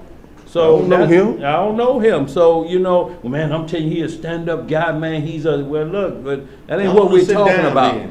Right. If you ain't got nobody standing up with him, you know. So let's get it, y'all. Exodus chapter 20, verse 16. Yeah. Thou shalt not bear false witness against thy neighbor. And when we're talking about false witnesses, it's made up. You know, I hear these things. You know, it can start right here that he left one of his shoes on the bus. By the time it get down to Kings Highway in West Florida, He was naked. oh boy, look there. The shoe was the only thing he had Yeah, on. the shoe all he got on. Yeah. Right. So y'all, let's get into just a quick law real quick, because what this is, it's a fine line between lying and bearing false witness. See, Abraham said Sarah was his sister. Is that bearing false witness on her, or is it a lie? See, so this is what we're talking about, but then when we get in the book of Jasher, he'll tell you that he changed his mind on that, because he told his people that with him, if they ask y'all, tell us she my sister too. And then he said, no, I can't do that. I can't put this on y'all. That's my wife. Y'all going, I deal with Pharaoh myself. But the angel of the Lord, just like we read in Baruch, he right there, and the angel of the Lord was right there. Every time he reached for Sarah, that angel bent his arm back. Uncle! And finally he got it. Nothing didn't tell him, but the law, statutes, because those are descendants of Ham. They have the law, statutes, because Noah gave Ham the law. He gave the law to Japheth, and he gave the law to Shem. So it's within them that they automatically knew the only thing that'll bend my fingers back like this, that's somebody's wife. He belongs to somebody. That's not his girlfriend. That's not some wayward woman. That's his wife, because that something just put me in the uncle mode again. And he tried a couple times. But he got visited in his dream. Huh? What'd he do? Yeah. Look. So he knew, he like, hey, I got to turn her loose. And that's where Hagar came from. He gave him clothes, he gave him gifts, and he gave Sarah Hagar as a handmaid. That's how long Hagar had been with Abraham them before she decided to give him to a wife. He wasn't 100 years old then, because Sarah was a young woman. That's how long Hagar had been around, and he never had a desire of her. So when you hear the doctrine of polygyny, and y'all, and that's the name of it, but it's called if a man take another wife. It ain't never ever said, it said if. It's not a must, because it wasn't a practice behavior. They just keep pointing you to men that had it, but they're not going to the law of the matter. Abraham never wanted it. He thought Eleazar was going to be his son. He never did. It Show me one that had it and didn't have problems. Look, Jacob, and even if it was problem, what we're talking about, the legality of it, what we're talking about is who you say you're in covenant with, Abraham, Isaac, and Jacob. Who's Isaac's second wife? Who did Jacob work 20 years for? He was tricked into Leah, who they had their own handmaids. That don't come with the wedding. That's their handmaidens given to them by, hey, and you got these camp teaching handmaid is a sex slave. It ain't a word in the Bible to say that's possible. Free sex of any woman. Go ahead. But they never bring Lamech into the equation of it. No, where it all started from a lustful thing. Yeah. So y'all, we want to just say the 12 tribes. Abraham didn't want it, it happened. Jacob didn't want it, it happened through mistakes. And of those 12 tribes of Israel, the 12 sons, only 2 of them had 2 wives. Levi and it was Simeon. The other 10 didn't have wife. Isaac in the 12th Testament of the patriarch, Isaac said, I've been with the same woman my whole life and I'm 125. Yep. So it's not a learned behavior. We're not saying it's illegal. What we're saying, it was not a practice behavior that they're making it now, that if you don't participate, you a simp. It was if. It was an if. It's a if. A if. And y'all know what we say about if. If your aunt had testes, she your what? She ain't your aunt no more. He never was. That's what she is. No, that's her. That's his brother's wife. Technically, she was his niece. That was his brother Terah's daughter. Yeah. When you get in the book of Jasher, back I tell you that was Terah's daughter. He had a couple daughters. Milcah was one of them, I believe, and Sarah. Yeah, just like Lot. Like you may see, Lot was his brother, but Lot was his nephew. His only brother or sister in the spirit. See, you like when you marry, that's why older people that have been married a long time, they start calling each other brother and sister. No, it's only sister. But in the spirit of righteousness, they're brother and sister. As if in the kingdom, there's no more given in marriage. They're seen as brothers and sisters in the kingdom. I'm saying the Bible doesn't never say that it was your sister. They never say what? He's asking if it ever says. If it ever says, he said, tell him she my sister. Yeah, see, that's what I'm talking about. He that. said, tell them that. Right. Because Philistines and Egyptians took men's wives if they were pretty. They'll just steal you in the jaw or just hang you. Because when you get into the book of Jasher, bro, we're going to show you that chapter where it breaks this down of how they went day to day. And they say, men, they come after your sister. Yeah. They did happen to Isaac. They come after Rebecca like that.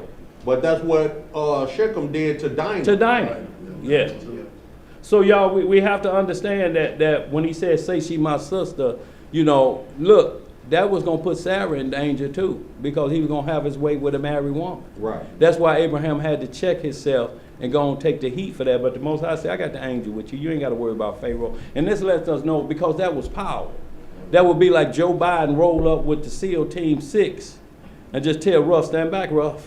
Or SEAL Team gonna hand you, come on with us, Miss Judah. You know, it would be some problem. Either you just got to growl like a Wolverine and say, I'm gonna kill one of them. You know? But that's how they would roll. Call your boys, Team 6. Call your brothers up, man. I got you back. I got you back, bro. Let's get it, y'all. I got you back. Hit Deuteronomy 17. Did we hit that real quick? No. So we're talking about bearing false witness, and that means to label somebody or something you heard and you didn't have validation or proof. And y'all, what we're going to get, the majority of bearing false witness is when someone tries to do some counseling or different things, you know, because you normally take one person's side. That's why we tell you we don't do no marriage counseling around here. And what we're talking about is that it's always two sides to a story, and then there's the what? Truth. So everybody got what's making them act this way in their relationship, but we're not supposed to let no man cut asunder.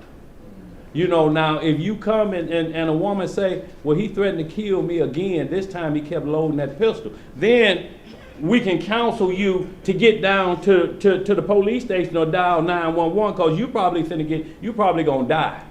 Now, if she keep talking about, you know, I'm gonna cook them that good meal and you got lighter fluid, you're like, wait a minute.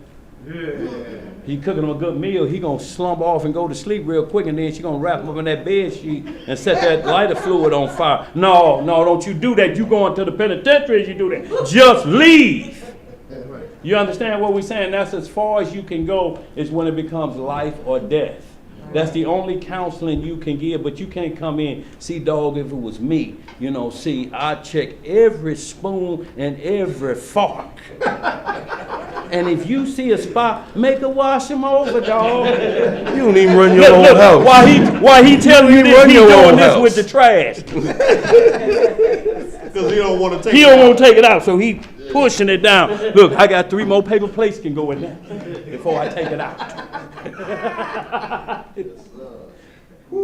So y'all, we can't get into it. The Messiah say, have one counselor of 1,000. So that one counselor is the Messiah. Because they tell us the instructions. If you get in trouble in your marriage, this is what you do. If you get, that's what you counsel on. But you can't say, dog, if it was me. How you counseling? You got 14 divorces and 15 marriages. You the last person somebody need to listen to. Let's get some more, y'all. Where we at? Real quick, y'all, we got to get caught up. We're in the 4 o'clock hour. So, y'all, we did question answer, Deuteronomy 17, Deuteronomy 19, and what's that? Second Corinthians 13:1. And what we're talking about, y'all, to keep you from having false accusations against your neighbor, there's rules. And the rules are, if you hear something about anything, hear it twice. The subject matter gonna be the same. One person may hear, yeah, he jumped out of that car and went upside that dude's head. And then the other person was saying, when he jumped in that car, I told him, don't you go over there and go upside that dude's head. See, one person got it from when he jumped in the car. The other person only recorded when he jumped out the car. But what's the main event? Going upside that dude's head, ain't it? Right. So, head got whopped. Yeah. So the 2 witness rule is like the Post-Dispatch and the Globe Democrat. They may talk about a robbery, one go into more detail. They say you only hear it live on News 4. We got the exclusive. But that don't mean KTVI, one of the other channels, ain't got the back part of it, They just got the exclusive. We're going to talk solely to the witness. Ain't nobody else got a lock on the witness yet. But see, this ain't came out yet. And I ain't talking about boogers, so paper. Yeah, go ahead. Where we at? Deuteronomy 17, yeah, just hit right word, talk about the law. 17 and 7, 6, 5 maybe? 6 and 7. Okay. Deuteronomy chapter 17, verse 6. Uh-huh. At the mouth of 2 witnesses. At the mouth of what? 2 witnesses. Uh-huh. Or 3 witnesses. Uh-huh. Shall he that is worthy of death be put to death. Uh-huh. But at the mouth of 1 witness he shall not be put to death. The hands of the witnesses shall be first upon him to put him to death, and afterward the hands of all the people. So thou shalt put away the evil from among you. So if somebody was caught in a crime and you were in that crime too, recently or wherever, or you may be going through a trial with it, you can't put a rock in your hand. Because you're off limits. You're already going through a trial. You know what I'm saying? It's like a person that's going through a divorce counseling marriage people. Hell, you at the counseling. You understand what I'm saying? So this is what I'm saying. That's why the woman caught in adultery, and he said, let him without sin cast the first stone. Because he knew y'all was behind the 8 ball, because it said if you catch a woman in adultery, you stone both of them to death. The man wasn't there. Exactly. So he's saying, oh, okay, so the man got the rock in his hand. But that's why he wrote in the dirt, and he just said, go ahead, start throwing stones. Right. But it wasn't like she wasn't guilty, because he told her go and do what? Sin no more. So it actually was 2 witnesses there, but because he was representing the Melchizedek order, he showed mercy. Right. He said, you may not get away with this again, don't do that no more. Go ahead, what you got to say. There was witnessing to have a stone, and that probably was the one she was sleeping. Ain't no doubt about it. That's what we talking about, sis. Right. This is why we have the law is so important, that you look at it like it's supposed to be, or you'll be caught up bearing false witness. Now, everybody had, the Messiah said that, everybody that threw a stone was bearing false witness at that time, right. Because they didn't have the man there to put him to death too. They probably was the one who did. Yeah, that's what we talking about, sister. We're going to get into a little Susanna concerning it. Let's get this, y'all, real quick. Uh, 19 and 5. yeah. And then hit that 1 Corinthians 13, y'all, so we have multiple deals. Even like I say, 1 Corinthians 14, when it's talking about tongues, it start off about prophesying and edifying. At the most by 2, not more than 3. Yeah. I'll send you out as wolves or sheep among the wolves. I By send 2. you out by how many? 2. See, Free Case Ray had a whole parade out there. What you gonna do with 1,000 Hebrews and 2 went to Pharaoh? And only 2 gonna 2 deal with the Antichrist. Antichrist. And you scan somebody and ain't never one of y'all got a pistol or a slingshot. See, What did you And y'all gain got out a of it? permit for marching. What was gained out of yeah, that? see, God showed his power through small things. Yeah. That's how He don't need a gang. You don't need no. He don't need no gang. He said 2 of y'all. He said 1 of y'all run off 10,000. 2 of y'all, that's 20,000. Pew. What you scared of? You got power with you. What, you don't need no gang with you too. I need my partners. Witnesses understand that. Well, look here. Yeah, they do. Go ahead. Like he said, the Jehovah's Witnesses understand that, and they have power. Because you can have 10 gang members on the porch, and they see that old lady and that old man coming with the watchtower. They run off and lock the door and be peeping out the window. And then they come out, him and Do Dirty talking dog. Yeah. See, man, I started to ride on that nigga the other day, but... And then the Jehovah's Witnesses look like they come back. Here they come back again. They scramble back in the house. Shh, be quiet. Be quiet. Jehovah's Witnesses out here. You scared. You old heathens. Yeah. Let's get it, y'all. Where we at? Deuteronomy 19:5. That's 15. Yeah, what is it? 15? Yeah. Okay, Deuteronomy 19:15. Okay. Deuteronomy chapter 19, verse 15. Yes, sir. One witness shall not rise up against a man for an iniquity. For how many iniquities? For any iniquity. Any iniquity. Y'all understand what this is saying? It don't matter how small it is. If you think it's a white lie, it say any of them. Don't believe it. How shall it? Well, you know, like what was that Living Color? That one lady used to be looking in the window, but you ain't heard it from me. Well, now I ain't got no witnesses. The one I did have, you just opted out. Now how am I supposed to believe with 0 witnesses? But you ain't heard it from me. Right. Go ahead. Yeah, go ahead. One witness shall not rise up against a man for any iniquity or for any sin. Or for any sin, y'all. And iniquity is practice sin. That's why they call it iniquity. That's where you get down and dirty and you're pulling an R. Kelly. You start filming your sin. And it's called iniquity then. Let's get some more. In any sin that he sinneth, at the mouth of 2 witnesses, or at the mouth of 3 witnesses, shall the matter be established. See, the matter shall be established, because I can hear from this perspective. Hold on. What you saying now? What you saying now? Then you can get to understanding. But if it's just one witness, it's all one-sided, and there's a person over here ain't spoke his piece yet. Go ahead. What else to say? If a false witness rise up against any man to testify against him that which is wrong, then both the men between whom the controversy is shall stand before the Most High, before the priests and the judges, which shall be in those days. What the judge gonna do? And the judge shall make diligent inquisition. Diligent inquisition, y'all. That means he's getting down to the fine of it. He ain't starting in the middle. He said, no, let's go back to the beginning. What started it? No, see, you just don't understand. See, every time she goes, no, we want to get back to the beginning. I want to hear about. Did you give her a credit card at the beginning, and now you complaining in the middle? See, let's go back to the beginning so we can establish the inquisition. We can get things straight. Go ahead. What else to say?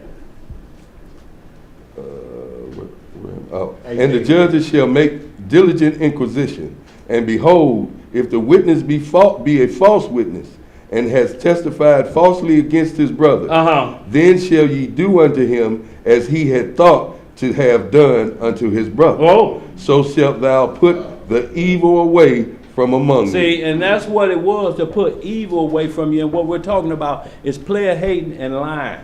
See, you had to put them away so you get that out of Israel, and it always had to be done with 2 witnesses.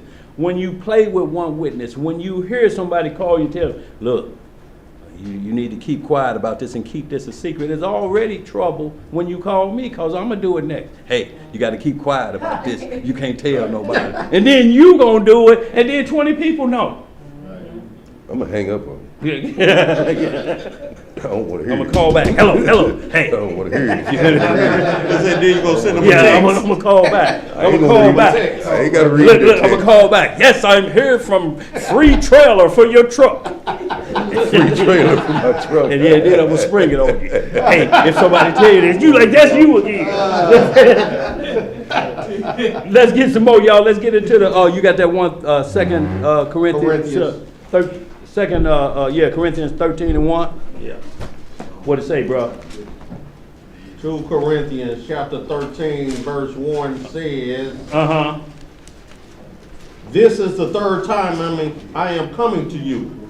In the mouth of 2 or 3 witnesses shall every word be established. See, that's what we're talking about, is establishing an issue.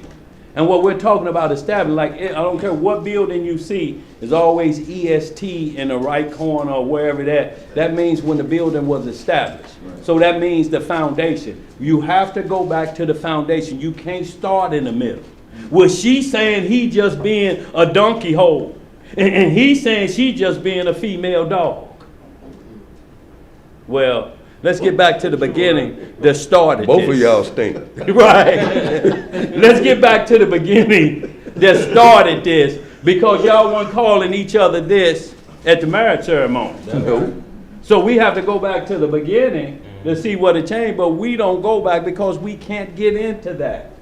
It's the problem is, if there cannot be peace, then the Bible tells you what happens if you cannot have peace, because it calls everybody to peace. You know, because what it means is, if you go to sleep, laying to somebody, right next to somebody that you hate, you're going to have a visit by the devil. Yeah. And he's going to show you how to kill her. And then the next morning, you're going to be looking on the internet. Where can I get lime gloves and duct tape and a shovel fingerprint proof? Fingerprint. Look, and that's the first thing they do when they get you, is come for this, don't they? That laptop. They go to fingerprints all Right over. here. Fingerprints Your all research. over. Yeah. So let's get some more, y'all, real quick. Let's get in that book of Susanna. And this is about a 2-witness line, y'all. We only gonna get to the heart of the matter. And this was a lady was so fine that, and I want y'all to understand, these were priests. Elders. So what chapter, 2 Corinthians 13, just verse 1? 13, just verse one, one. just talk about the 2 witnesses. What? That these men were willing to give up their cloak, meaning their righteousness. She was married. And she was married at the time. So, but we'll see the lies that they had cooked up. And Daniel handled this business. Oh yeah, Daniel. So get right to the point, whoever got it, get right to the point that where they was finna go to court. And it's called The History of Susanna. What you got back there, Tom? You weren't here. Yeah, I'm in the Apocrypha. Yeah. And y'all, and notice where we keep being, what land we keep being in. Verse 28 is when they came together on that next day. Okay, yeah. So y'all, this is the gist of it. We're going to get right to the heart of it, but we'll read verse 1 to get all the subject matter. Always remember, y'all, whenever y'all discussing the Bible, whenever you breaking down or getting your witnesses together, you always have to go back to verse 1, because verse 1 is always going to be your subject matter. It's what we're going to talk about. This is what this whole chapter is about. If you let somebody cherry pick you, then the subject matter going to change to the verse that they cherry picked you on. You have to push them back and say, no, that ain't got nothing to do with it, because then it's allowed to be opinionated when everybody point to one verse at one time. It can get opinionated, but if we follow the rules and everybody start at verse 1, then everybody has to use the witnesses pertaining to this event. You can't use the witnesses pertaining to another event. It may be killing, but this is not about murder. This is about vehicular homicide. So why we over here talking about him hiding in the bushes, and over here the case is about he got drunk behind the wheel and killed everybody in the car. You can't use this over here for murder. This is vehicular homicide. Do it make sense? Let's get some more. Where we at? It's going to start at verse 1, Lice, and then we'll get down to we'll explain as we go. Okay. We'll jump down to 17. They're Don't gonna have say to you see. gotta go at least. You back gotta there. go at least down to there so they know. Well, what handle the your crime business is. then, y'all. Let's read it. Gotta know what the Yeah, crime let's is. read it then. All right. Verse 1. Yeah. There dwelt a man in Babylon called Joachim, and he took a wife whose name was Susanna, the daughter of Celsius. Celsius, a very fair woman, and one that feared the Most High. See, fair and feared the Most High. Go ahead. Her parents also were righteous. What was her parents? Righteous. Uh-huh. And taught their daughter according to the law of Moses. That's how they taught her, according to the law of Moses. Bring up a child the way they should go. That's right. Go ahead. That's right. Now Joachim was a great rich man. What was Joachim? A great rich man. And had a fair garden joining unto his house. And to him resorted the Jews. Because he was more honorable than all others. So a lot of people just hung out at his house. You know how you do that, man. Stop out there, man. Get a little wisdom, man. He cool, man. You know, son was hanging out, you know, on the hobo train. You know, he giving out free drinks and stuff. There's a few there. Yeah, go ahead. It was great. The same year were appointed 2 of the ancients of the people to be judges, such as the Most High spake of. That wickedness came from Babylon from ancient judges who seemed to govern the people. These kept much at Joachim's house, and all that had any suits in law came unto them. So these 2 was known. They was like the Johnny Cochrans back in these days. No, anybody had any question, they come to them. Man, no, man, you want to go with them, bro? You want to go with them? Ain't no need you wasting no money over there. Them other ones like public defenders. Go ahead, where we at? Verse 7. Yeah. Now when the people departed away at noon, Susanna went into her husband's garden to walk. And the 2 elders saw her going in every day and walking, so that their lust was inflamed toward her. So what were they watching as she was walking for her lust, to be inflamed? And we're talking about inflamed. When you inflamed, you walking and you That body, imagination gone. Inflamed, imagination gone. Big rub. Secret garden. Yeah. Yeah, boy. Go ahead. Verse 9. Yeah. And they perverted their own mind. What they pervert? Their own mind. And turned away their eyes, that they might not look unto heaven, nor remember just judgment. Now you see how quick a woman could change these righteous men's mind? They won't even pray. Look, these were the top dogs went and got because of their behavior. Right. And here just a woman walk away, and I'm talking about it ain't had on no tight jeans, no painted on jeans. Ain't had no stripper outfit on. None of that. She was a righteous woman, but because she was beautiful, your mind could imagine what's underneath a muumuu. Right. You understand? It wasn't the clothes, it was just the thought of them being with this beautiful woman. That's why the order of Melchizedek said, he that looketh on a woman to lust after her. Had already done it. Already, because in your mind, that quick you done already throw the rag in the sink. No good. That was clean though, said. Well, see, that's what I'm trying to tell you. Look, you're not thinking about marriage. You're not thinking about introducing her to your parents and stuff and setting up the wedding. Your mind went straight from looking at her to Motel 6, and this is the finishing. And getting out. From what I hear. Go ahead. Yeah, go ahead, bro. Yeah, yeah, go ahead. What's your Go ahead, bro. Right. Grand Inn. Yeah. And they perverted their own mind and turned away their eyes, that they might not look unto heaven nor remember just judgment. So now y'all get Job 31, and y'all write that down for homework and compare this. Job made a covenant with his eyes. Yes, he did. He said, if I look at another woman with lust, a young maiden, anything, then whoever she's with, they can have her. And then not only that, they can he can let his boys join in. They can run a train on my woman. If I look at her if I just look at her up here, and I'm talking about, he's saying in my consciousness, if I do it, I'm asking the Lord to let them do it. That was a covenant he made with his eyes. So y'all check out all of Job 31, and y'all understand exactly what I'm talking about. Go ahead. Where else we got? You had some. Who had some over there? Okay. Go ahead. Yeah, it was a Gentile. Came from Esau. Let's get some more. Where I'm at, 7, 8. Yeah. 8. And the 2 elders saw her going. No, I'm done. Yeah, you're 10. 10. And albeit they both were wounded with her love. What were they? Wounded with her love. Yet durst not one show another his grief. Look here, boy. Look, you Hide in just front of ate each up. other. Look, Yeah, in yeah. front of each other, you know. Yeah, she fine, dog, but she ain't my taste. Dog, she ain't my taste either. Man, she alright. She alright, dog. She ain't all of that. She cool. Let's get some more. What else to say, Elijah?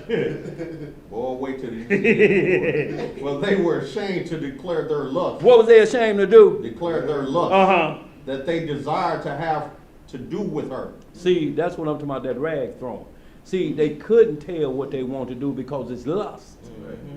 Because they know they can't have her. She's married already. And they supposed to be judged. Yeah. Go ahead, Elijah. Yet they watched diligently from day to day to see her. Now, how you keep going to the vending machine over there? Right. Look, they, oh, you like gummy bears too? Yeah, dog. Yeah, I like gummy bears This the only too. machine Yeah, that got yeah. Right. The other machine ain't got Ain't got him. Go ahead. What does it say, bro? Verse 13. Yeah. And the one said to the other, let us now go home, for it is dinner time. Yeah.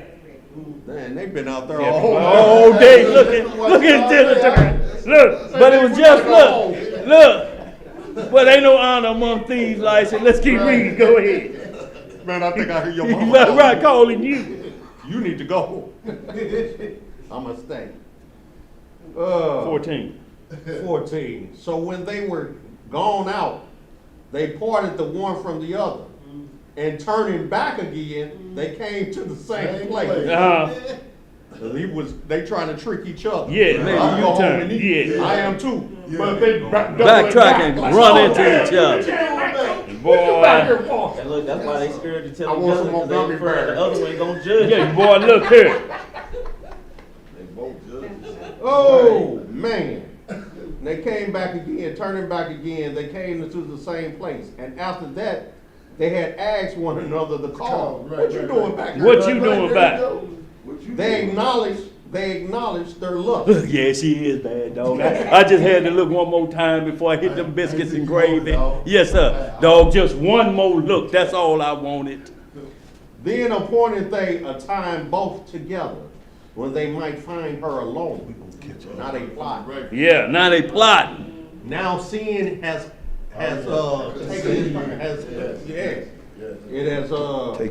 taken hold. And it fell out as they watched a fit time. She went in as before with the two maids only, and she was desirous to wash herself in the garden, for it was hot. And there was nobody there save the two elders that had hid themselves and watched her. Peeping Toms, y'all, back in this day. Babylonian peeping Toms. Nothing new under the sun. Go ahead. Then she said to her maids, bring me oil and washing balls, and shut the garden doors, that I may wash myself. And y'all can see a commercial with Patrick Mahomes with the All-State one. He throwing, he act like he ain't really into that, but they throwing washing balls in that one tub in. If y'all ever see that commercial, y'all know what they're saying. Go ahead. And they did as she bade them, and shut the garden doors, and went out themselves at private doors to fetch the things that she had commanded them. But they saw not the elders because they were hid. What were they? Hid. Now when the maids were gone forth, the two elders rose up and ran unto her, saying, Look, both of them running at the same time. Y'all, that's a move we used to pull when you used to be eyeing a young damsel at the club and your favorite slow jam come on. Man, I got a first. That get a first slow jam and you Sarah walking smile. rapidly, you walking rapidly and she say, no, I don't want to dance right now. And then before you can get back, your boys laughing. You like, what's the ride? Just laugh. And they point like this and she on the floor with somebody else. You like, oh, heifer, I can't stand you. I don't like you no more. Let's get some more. Where we at? Verse 21. Yeah. No, 20. Yes. Behold, the garden doors were shut, that no man can see us. No, I need to go up. 19. Now when the maids were gone forth, the two elders rose up and ran unto her, saying, Behold, the garden doors are shut, that no man can see us, and we are in love with We thee. are in love with thee. Therefore consent unto us. Unto us. and lie with us. And let us run a train on you. Ain't you married? These Negroes. These judges, Judges. they talking about train activity. They ain't talking about Thomas. Go ahead, where we at? Verse 21. If thou would not, we will bear witness against thee, that a young man was with thee, and therefore thou didst send away thy maids from thee. So now they're going to go in on the verse we just read. You're going to lie falsely against your neighbor. Right. We're going to say you lying as a young man. We'll say as a young man out here. Denzel, about 20, was over here. That's why you send your maids away. You see how crafty they had already plotted how they was going to get out of it? They already ahead of the game. We're going to say that's why you sent your maidens away. Because a young man was lurking out there. Well, if he had to be young, why y'all old bus trying to get some? Boy, look here. Let's get some more. 22. Yeah. Then Susanna sighed and said, I am straitened on every side.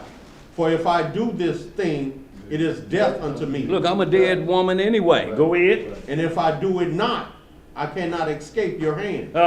It is better for me to fall into your hands and not do it than to sin in the sight of the Most High. Y'all heard that? She like, look, if y'all gonna do what y'all gonna do, and y'all the righteous man, y'all might as well go ahead and do. Y'all do what y'all gonna do, but I'm not gonna shame myself and say, okay, yeah, you can have it, and then it's gonna be the same results anyway, ain't it? Right. Let's get some more. It is better for me to fall into your hands and not do it than to sin in the sight of the Elohim.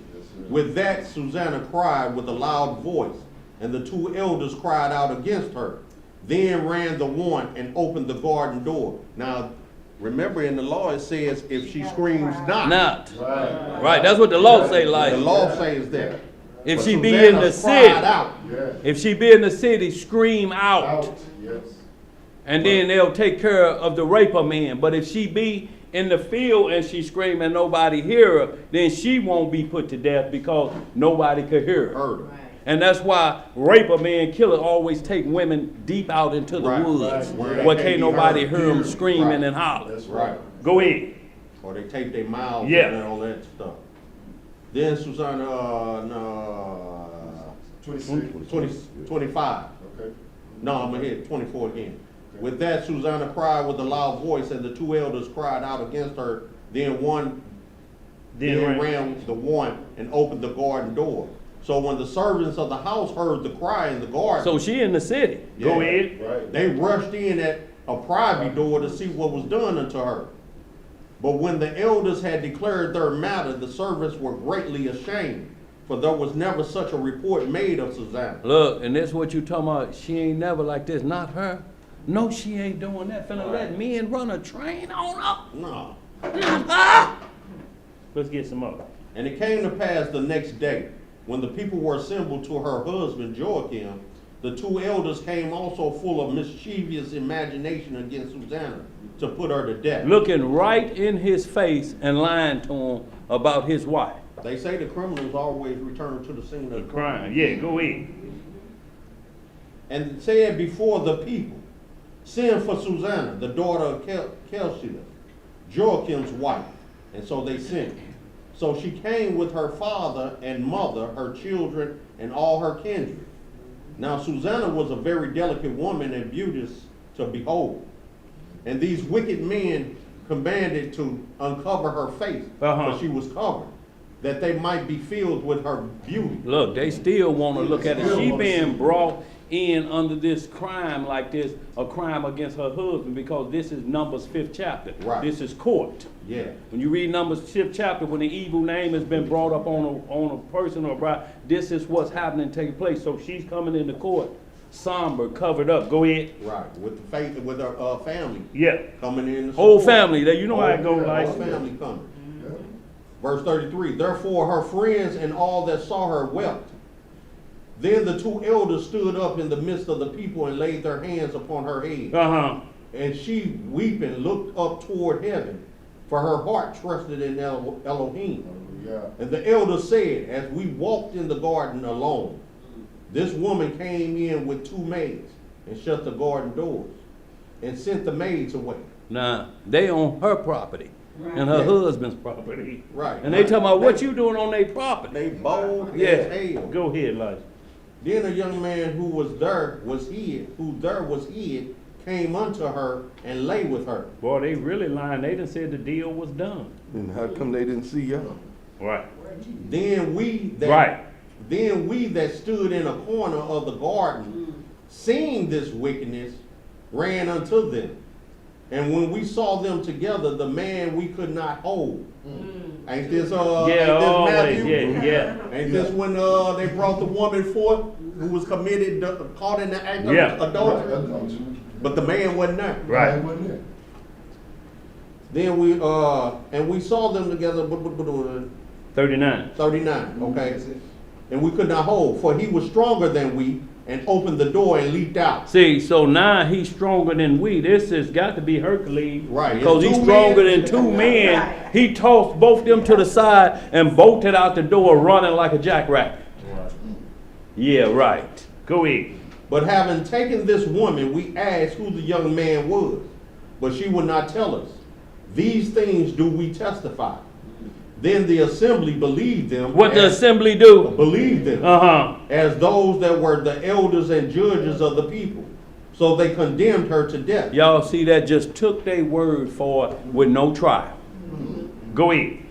Then Susanna cried out with a loud voice and said, O everlasting Elohim, that knowest the secrets and knowest all things before they be. Thou knowest that they have borne false witness against me. And behold, I must die. Whereas I never did such things as these men have maliciously invented against me. So don't you know, or everybody that said Joseph is the daddy is saying the same thing against Mary? Yeah. Yeah. Because she say, I never known a man. Right. Joseph is telling the angel, man, that ain't my baby. They like both them crazy. She's a whore and he's a whoremonger. And then they But we gonna worship the child, the Messiah that comes from both them whoremongers and whore. Do that make any sense, bro? But they can't even acknowledge the fact that her parents made a vow to Elohim that she would be given unto the service of the temple. They don't care nothing about that, Elijah. Yeah, she grew. And after she gave birth to the Messiah, she still never knew a man. Yeah. So she was still a virgin. Right. Exactly. Where am I at, brother? 43. 43. Thou knowest that they have borne false witness against 44. 44. Yeah. And the Most High heard her voice. Therefore, when she was led to be put to death, the Elohim raised up the Holy Spirit of a young youth, whose name was Daniel, who cried with a loud voice, I am clear from the blood of this woman. Then all the people turned them toward him and said, what mean these words that thou hast spoken? See, he stood up in court and said it loud. And everybody turned around, ooh, shouted on the rooftop. Who was that? Who was that? Go ahead. So he standing in the midst of them said, are ye such fools, ye sons of Israel, that without examination or knowledge of the truth, ye have condemned a daughter of Israel? Return again to the place of judgment, for they have borne false witness against her. Wherefore all the people turned again in haste. And the elders said unto him, come sit down among us, and show it us, seeing Yahweh hath given thee the honor of an elder. Y'all see this, because Daniel was a young man, but he was looked at like an elder. Wisdom was on him. Right. You know, so they say, you come on, speak your piece, because you saying this like this, you got some proof. You going up against these top dog elders, the third in command in heaven, and the comforter, you going up against them? Go ahead. 51. Yeah. Then said Daniel unto them, put these two aside, one far from another, and I will examine them. That's why they take the prisoners, separate the prisoners. He said, let's 48 hours, send them apart. So when they were put asunder one from another, he called one of them and said unto him, O thou that art waxing old and wicked. You old. Yeah. Now thy sins which thou hast committed aforetime are come to light. See, aforetime, you been doing this. Right. Yeah. This regular for you. On the carpet. Yeah. I done looked at your record. Yeah. Go ahead. Yeah, you got it. You got a record, homeboy. For thou hast pronounced false judgment, and hast condemned the innocent, and hast let the guilty go free. Albeit the Most High said, the innocent and righteous shalt thou not slay. Now then, if thou hast seen her, tell me, under what tree sawest thou them companying together? Who answered, under a mastic tree. Yeah, he said, what was they hanging out at? You know, what was the lovey-dovey talk at? Under the mastic tree. He was putting down his best poems. Yeah. And what Go tree ahead. was you on? Yeah, go ahead. And Daniel said, very well, thou hast lied against thine own head. Uh-oh. For even now the angel of Yahweh have received the sentence of Yahweh to cut thee in two. Uh-oh. So he put him aside and commanded to bring the other, and said unto him, O thou seed of Canaan. Oh, boy, oh, thou seed of Canaan. See, but these was Israelites, right? Yes. But it's saying your spirit is of the devil. Right. And that type of fornication is in your mind of a righteous judge. You allow on an innocent woman To be put to death. just for 2 or 20 minutes worth of work. Go ahead. He said, O thou seed of Canaan, and not of Judah. Beauty have deceived. What has deceived him? Beauty. And lust hath perverted thine heart. Thus have ye dealt with the daughters of Israel. See, this ain't nothing new. No, with them. this ain't nothing They've new. been doing This been hobo doctrine. They've been doing all this stuff. He said, no, y'all been doing this. But now it's your time. Yes, sir. Yeah, you called on the carpet now, homie. And they for fear company with you. But the daughter of Judah would not abide your wickedness. Now therefore tell me, under what tree didst thou take them companying together? Who answered, under a home tree. Oh, see, we got some problems right here now. Go ahead. Then said Daniel unto him, well, thou hast also lied against thine own head. For the angel of Yahweh waited with the sword to cut thee in two, that he may destroy you.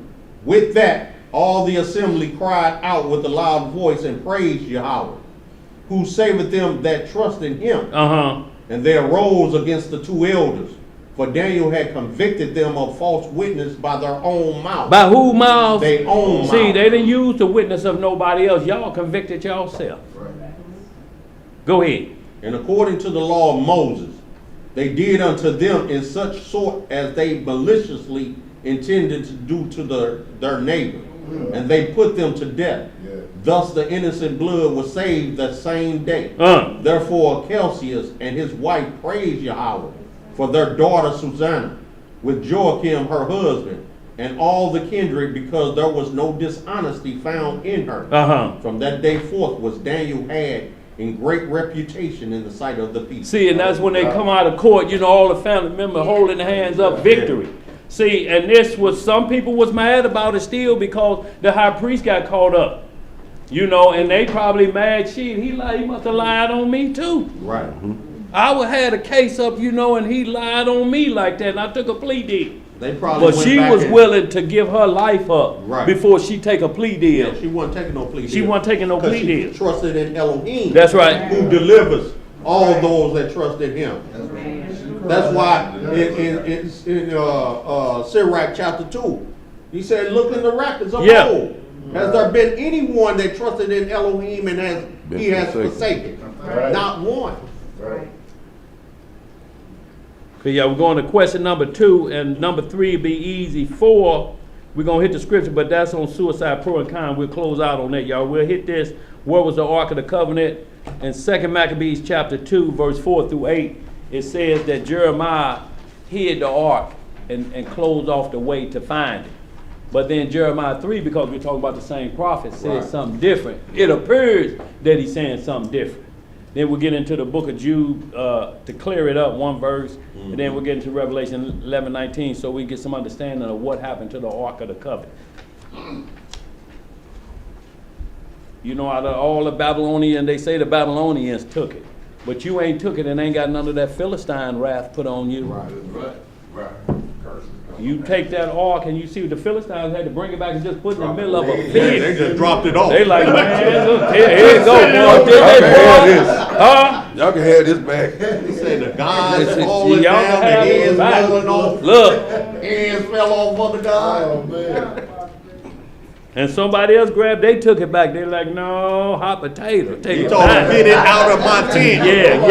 He said, get it out that But tent. it not. So let's get at that, y'all, real quick. 2 Maccabees chapter 2. And just go 4 through 9, y'all, and that's what we want to hit on. And then we're going to get right to Jeremiah 3, 14 through 18. We're going to hit Book of Jude, just one verse, and Revelation, one verse. And then we'll just jump right into the suicide, and we'll close out. We still in pretty good shape. We got about 10 minutes and 59 seconds. Ain't that 11 minutes? Ain't that 11 minutes? Second Maccabees. We round it off. Yeah, chapter 2. All right, 2 Maccabees chapter 2, verse 1. It is also found in the record. Where is it found? In the record. That Jeremiah the prophet commanded them that were carried away to take of the fire as it had been signified.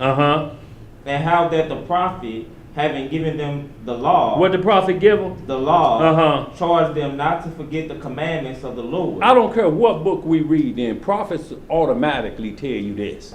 So when you hear somebody say you can't keep the laws, that's a lie. Because they don't understand what keeping the laws mean. It means if you break one, here's the fix. And when you do the fix, that means you kept the law. You fix what was broken. Everybody can do the law. There ain't no law that you cannot do. You can't sacrifice bulls and goats because you're not supposed to. We ain't under Aaron no more. We under Melchizedek. The Messiah is our lamb. Go ahead. What else to say? Charge them not to forget the commandments of the Lord, and that they should not err in their mind. What should they not err at? In their mind. When they see images of silver and gold with their ornaments. See, when that bling get you up here first. Oh, yeah. And you just picture yourself blinged out. Picture me rolling. See, Lucifer was blinged out when you get Ezekiel 28:12. That's why he get chased so much. They say he had on a breastplate. He was decked out. He was a high priest after the order of Melchizedek in the heavens. Lucifer was. See, there's a difference from the high priest of Melchizedek, like it's given to one individual, and then there's the royal priesthood of Melchizedek. We're the royal priesthood that Peter talked about. But the Messiah is the high priest of that royal priesthood of Melchizedek. Make sense? And we ain't no captains of 50s and different things, because that ain't under the order of Melchizedek. Right. Let's get some more. Verse 4. It is also contained in the same writing that the prophet, being warned of God, commanded the tabernacle and the ark to go with him as he went forth into the mountain, where Moses climbed up and saw the heritage of God. And when Jeremiah came thither, he found an hollow cave, wherein he laid the tabernacle and the ark and the altar of incense, and so stopped the door. So basically he found the cave and mudded it over. It looked like just a part of the wall. Go ahead, what else happened? And some of those that followed him came to the mark. Shalom says, be careful out there. Shalom. Okay. God bless you, sister. Verse 6 again. Yeah. And some of those that followed him came to mark the way, but they could not find See, they was going to put some markings down. Go this way, turn left 3 paces, but they couldn't find out which way Jeremiah was walking. Had on them footless print shoes. Did that make sense? Was that footprintless shoes? They couldn't find the way. Go ahead. What else to say? Footless print. Yeah. Which when Jeremiah perceived, he blamed them, saying, as for that place, it shall be unknown until the time that God gathered his people again together and received them unto mercy. So now this is the question at hand. It ain't the question at the lie. It said this is what will happen when it's being exposed again, when God come to get his people. That's clear. Now that may be to them right there. That's 3,000 years away. It's going to be hid that long. Let's get some more. Verse 8. Then shall the Lord show them these things, and the glory of the Lord shall appear, and the cloud also, as it was showed under Moses. Because he's going to come back the same way, in a cloud, just like when he came to Moses. If y'all look at the cloud unfolding itself, when you read in Exodus 19, Exodus 14 chapter, when the Messiah was father was a cloud, it was darkness to them, but it was light for us showing the way. And it was a thick cloud. It was in there, just like when you see Independence Day, when it's in that cloud, until when it finally breaks out of the cloud, you see it, and you be like, oh man, this way more massive than I thought. That's what was following them out. So in like manner, Christ would be in the same way. He left like that. Let's get some more. That movie, The Note. Yeah. Same thing, but the only difference is these are crashing vehicles. Supernatural don't crash. Supernatural can't die. You ain't got nobody. You got a monkey that's you learn enough to drive that machine. But look, all of the sightings around Area 51, they're around another pyramid, or they're always around portals that these people see these sites. That's the test zones for these places. Whenever they're around Area 51, that's just new technology. Satan is giving them a bit more, but UFOs don't crash. And they don't die. They've been demons on display. Here's the demon Do Dirty and his vehicle, the Cadillac Chariot. Cadillac Chariot. You see it's dented on the back and where he crashed into the Himalaya mountains. Had too many. He tossed too many back. back. Look, he talks too many back. Go ahead. Verse 8 again. Yeah.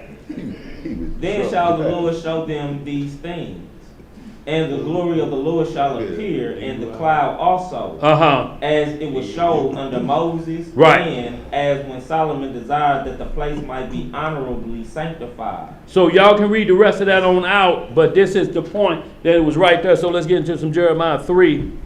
The same Jeremiah, it's the same prophet.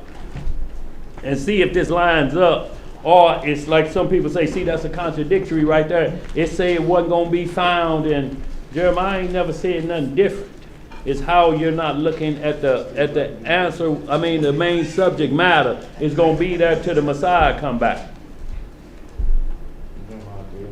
Let's start about 14. And y'all, Jeremiah 3 starts off. Y'all know Jeremiah 3 is a marriage ceremony. That's when the Messiah married and divorced us in Jeremiah 3. He said, I had to divorce y'all. He said, I had to get rid of y'all. Y'all show y'all rear end to anybody. Let's get it. That tickled you back down, bro. Like a fluid on it. Go ahead. Where we at, y'all? Jeremiah chapter 3. Verse 14. Hold it down, y'all. Y'all get with us. Come on, y'all. Let's get it. Turn, O backsliding children. Who? What he say do? Turn, O backsliding children, saith the Lord. For I am married unto you. What the Lord say he is unto us? I am married unto you. And I will take you one of a city and two of a family, and I will bring you to Zion. Now, we're seeing the language that we talked about in the second Maccabees verse 7 when it say when the Messiah come. That's when it said. Now he's saying this is right there, verse 14. Sound like this is what's about to take place. Let's get some more. Verse 15. And I will give you pastors according to mine heart, which shall feed you with knowledge and understanding. And it shall come to pass when ye be multiplied and increase in the land, in those days. In those what? Days, saith the Lord. They shall say no more, the ark of the covenant of the Lord. Neither shall it come to mind. Neither shall they remember it. Neither shall they visit it. Neither shall that be done anymore. Verse 17. At that time they shall call Jerusalem the throne of the Lord. And all the nations shall be gathered together unto it, to the name of the Lord, to Jerusalem. Neither shall they walk any more after the imagination of their evil heart. So we can hold there, y'all, but what we wanted was verse 16 of the Ark of the Covenant. It say, won't be seen no more to the last days. That's the same thing he just said in Maccabees. At the last day, you're going to see it. Now, if we will get in the book of Jude, it's right before Revelation. There's only one chapter. We're going to hit Revelation 19. And y'all, we'll run through, we'll name the pro and con of these suicide scriptures, y'all. And I think we'll be right on time. So, according to Jeremiah, the Ethiopians, they lied. What? Some of them got the Ark of the Covenant. Well, I mean, when you look at Ezekiel 18 chapter, it say they have it, but the bottom line is it was 2 arks made. Yep. Now they could have the imposter. There's one of Right, that's what I'm shittim finna say. wood, Right. and one that's overlaid with pure gold. Right. There's 2 of them. Deuteronomy made. 10, that was a second ark of the covenant made. They may have that one. But that's what the Ethiopians say. They say it is a replica. Ask them Oh, Ethiopia. Yeah. Okay, they said some Yeah, in the Church of Mary in Axum, Ethiopia, in the basement of the Church of St. Mary. Yeah, it's down there. They got one priest watching it. But there was 2 arks in Deuteronomy 10th chapter. You'll see remember he broke the first set of 10 commandments when he come down there, and they was into Babylon riotous. You know, when you watch the 10 commandments, they show an Israelite runner had women under each arm, and he ran behind some bushes, and them bushes was shaking violently. So, and this why Moses up getting the law. Shaking violently. Yeah. Go ahead. To the book of Jude, verse 9. The book of Jude, chapter 1, verse 9. Yet Michael the archangel, when Hold on, here, page slip. Jude, right before Revelation, is the only chapter. Come on. Jude chapter 1, verse 9. Yet Michael the archangel, when contending with the devil, he disputed about the body of Moses. What was he disputing about? The body of Moses. Uh-huh. Durst not bring against him a railing accusation, but said, the Lord rebuked thee. See, so what happened is when Michael came to get Moses' body, to take it to paradise, Lucifer was trying to block it. Because if he could have got people to worship the gravesite, he would have. That's why they took bin Laden and buried him in the middle of the sea. Now you bad, you go out there and do some worship. Right. Where you think we put his coffin at. So that's why they drug him way out, because they would have made a martyr out of him and worshiped him. You know, so in like manner, Michael came to get Moses' body. Satan was out there trying to, if he's there, and the Ark of the Covenant is buried right where Moses was, there up in Mount Nebo. It's the same place. So he grabbed the Ark of the Covenant, grabbed Moses and Satan right there to dispute him. He's like, man, get out the way. Look, do we have to go over that again before day 1? Satan bagged up. Okay, player, you ain't got to hit me like you did before. Because Messiah said, I saw Satan fall like lightning from heaven. Mike hit him and said, Mike and his angels fought, and the dragon and his angels fought. So he had some boys battling with him, but Mike and them was handling business. I mean, moving through him. Left hooks, right hook. When you get hit so hard, you fly like somebody threw you out of a helicopter. That's the way Satan was. Like a falling star. Yeah, right. Like a meteor. So y'all, Revelation 19:10. Revelation 11:19. And y'all, this will wrap it up as well, because we'll see that the Ark of the Covenant. And remember, Moses showed up on the Mount of Transfiguration in Matthew 17 chapter. So we know that a resurrection took place with him. And Elijah hadn't been back yet to this earth to die. Right. Neither has Enoch. So those will be the 2 witnesses, according to the lost books. That'll be Enoch and Elijah that come back and face the Antichrist. What you got back there? What do you call the Mount of Configuration?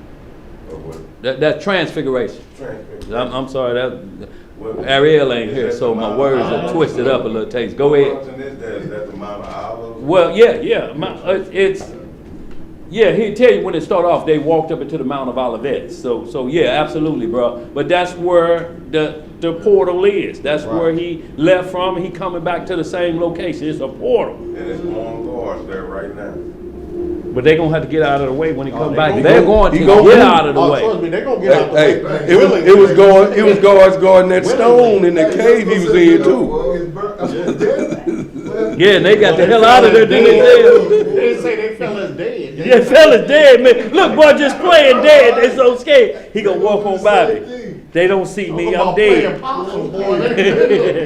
You talking about playing possum, boy? Like so you see that? Yeah, I see it. I don't want to see it. Let's get some of this, y'all. I see nothing. They say tell them somebody came and stole. Right. Yeah. Revelation 9. What is 19:11? 11:19. Okay. Who's on? Go ahead now. Yeah, the youngster All right, can get it. Revelation chapter 11, verse 19. And the temple of God was opened in heaven. Back it up just a few verses so you can see what's happening. 15, so we can see again that this is the last day and it's going to be revealed. So that's what we have to keep consistent with both the Maccabees, the Jeremiah, both of them are saying that the last day preceding Christ's coming, we will see the Ark of the Covenant, but we'll see who the true Ark of the Covenant is. That's right. Because the Ark of the Covenant was for the order of order of Aaron, that they could read the command. But when Christ came, as he was the walking 10 commandments, so to speak. So it's a difference where you can see it, but they didn't want it. They want to see it wrote down. That's like, tell us plainly. He like, you see it plainly. You don't see no law breaking. You can't see that. But y'all want me to be the devil, so y'all keep hanging out with your boys over here milking the people. But those who know his voice Already knew. Yeah, they knew. They said that's the Messiah. Because he asked, The sheep well, who do heard men say I am? He say, some say you Jeremiah, one of the prophets. He say, who you say I am? You the Son of God. He say, flesh and blood ain't told you that. Let's get some more. Where we at? Revelation chapter 11, verse 15. And the seventh angel sounded. See, so now we're into the seventh trump. So we're lining up with scriptures. Christ come after the seventh trump, right? Like it's mentioned in 1 Corinthians 15, 51, 2 Thessalonians 2, 1 Thessalonians 4, 13, at the last trump. That's the seventh trump, ain't it? Let's get some more. And the seventh angel sounded, and there were great voices in heaven, saying, the kingdoms of this world are become the kingdoms of our Lord, and of his Christ. And of his who? Christ. And he shall reign forever and ever. And the 24 elders which sat before God on their seats fell upon their faces and worshipped God, saying, we give thee thanks, O Lord God Almighty, which art and was and art to come, because thou hast taken to thee thy great power and hast reigned. And the nations were angry, and thy wrath is come, and the time of the dead, that they should be judged, and that thou shouldest give reward unto thy servants, the prophets, and to the saints, and to them that fear thy name, small and great, and shouldest destroy them which destroy the earth. So we see white robes being given out to the just, so we know what time it is. Now let's see what happened in the last verse. Verse 19. Yeah. And the temple of God was opened in heaven, and there was seen in his temple the ark of his testament. The what was seen there? The ark of his testament. And there were lightnings and voices and thunderings and an earthquake and great heat. So that was seen when it was opened up, so it revealed it to us. You know, here where it's been all the time. It's always been in the safety zone. It's the same way like the Garden of Eden. It say the church blocked people from coming in, but when you realize the Ark of the Covenant was, paradise was taken up, because I saw New Jerusalem doing what? Coming down. And you get into the wisdom of Solomon, wisdom is that 3rd chapter where it says paradise was created before day one of the earth was created. It said it was already created for Adam. It said before the earth was even prepared, paradise was created. It just went back to where it was. Because remember, he planted a garden eastward in Eden. Eden is the whole world, and he just put the garden right here. They haven't put it right there. It's a holy place in the garden. When they got kicked out, they didn't get kicked technically out of the world. They just got kicked out of the garden that was placed in Eden. And then it went back where it went and blocked off. Or they'd have been claiming we found the Garden of Eden now. They'd have been selling tickets. We're selling tickets. Selling tickets. It'll be a resort right now. Right, and then just have a snake wrapped around a tree, as we can see the serpent is still here up to no good. As he hissing around a barrel of apples, $10 to enter. So yeah, let's real quick, y'all, we're going to close on out. Suicide, y'all, this was the last question. Well, we had one sleepy, Elijah we call it. Why should we change back to the order of Melchizedek? Why did we have to switch in the first place? Because we were cast into slavery. From Adam up to Moses coming out of Egypt with the 12 tribes of Israel, we were under Melchizedek at that time, even doing slavery. But we didn't know who we were. We were stripped of it. Just like we under the order now, but we don't know who we are. We're learning and we're coming back under the order of consciousness because you can out-battle or outthink somebody with chains on you when you got the thought process. Right. You know, and that scares an individual. You got on handcuffs and you outthinking them. That really scares them, like Charlie Manson was doing them in that courtroom, making that clock move. But he was wicked as hell. Right. You know, but like how you'll see Samson or mighty men tied up, and then they know that God is with you, just like Susanna was. They understand it clearly when they see he can break these handcuffs at any time. He just chooses not to. Just like Christ said, man, I can call a legion of angels right now to stop this, but I must die. Right. Got to go through the process. I got to go through the process. So real quick, y'all, we're going to do suicide pro and con. So let's just get to a couple pros. Cons. Con meaning no, no, no. Pro meaning yes, yes, yes. So Judges 9:54, we'll see a con. And then we're just going to move through them like that. Then we'll see a pro in the same Judges 16 of Samson. And we'll see what caused suicide as a con mission. And what I mean is it's not worthy to do this. When you caught, you kill yourself. No, you can't take the easy way out, so to speak. You can kill yourself all you want. That ain't going to stop Judgment Day. Because Judgment Day ain't happened yet. That's why I say if you go to a city and they don't hear your words, you shake the dust off your feet, it say it'll be easy, more tolerable in the day of judgment for Sodom and Gomorrah than for this city. So Sodom and Gomorrah ain't even been judged yet. They were just annihilated for bad behavior. But they still have to be told why you were put down. Why them hot cinders hit you right on the rear end. Just like Luke 16, the Yes, rich sir. man hasn't been judged No. yet. He's in torment, but he hadn't been judged yet. He ain't in the lake of fire yet. Let's get it, y'all. So we go real quick. Judges 9:54. What it say? May have to back up to 9:58. Judges chapter 9, verse 54. And y'all, judges is the periods that we had before we had kings. So we had judges, so that Susanna was doing around, these reigns like this, that before we got a king, we had judges like that. Go ahead. We'll start at 53. Okay. 52. Okay. And Judges chapter 9, verse 52. Uh-huh. And Amalek came unto the tower, and Abimelech came to the tower and fought against it, and went hard into the door of the tower to burn it with fire. And a certain woman cast a piece of a millstone upon Abimelech's head, and all to break his skull. Then he called hastily unto the young man, his armor bearer, and said unto him, Draw thy sword and slay me, that men say not of me, a woman slew him. And his young man thrust him through, and he died. So right here, he didn't want to be said, I got took out by a woman. It's like if you hear news, man, a woman hit a man with a two-piece and he was stretched out, sleeping and snoring heavily. You don't want that news to get by. You will make up anything, man, say, no, that really was a transvestite, man. That wasn't no woman. Man, that was all man under that wig. Oh, can't you see them forearms look like they belong to Dick the Bruiser? That wasn't no woman. So he took up a lie. So what happened is, and he said, thrust me through. So he did what was called assisted, suicide. Help me kill myself so they won't think a woman took me out.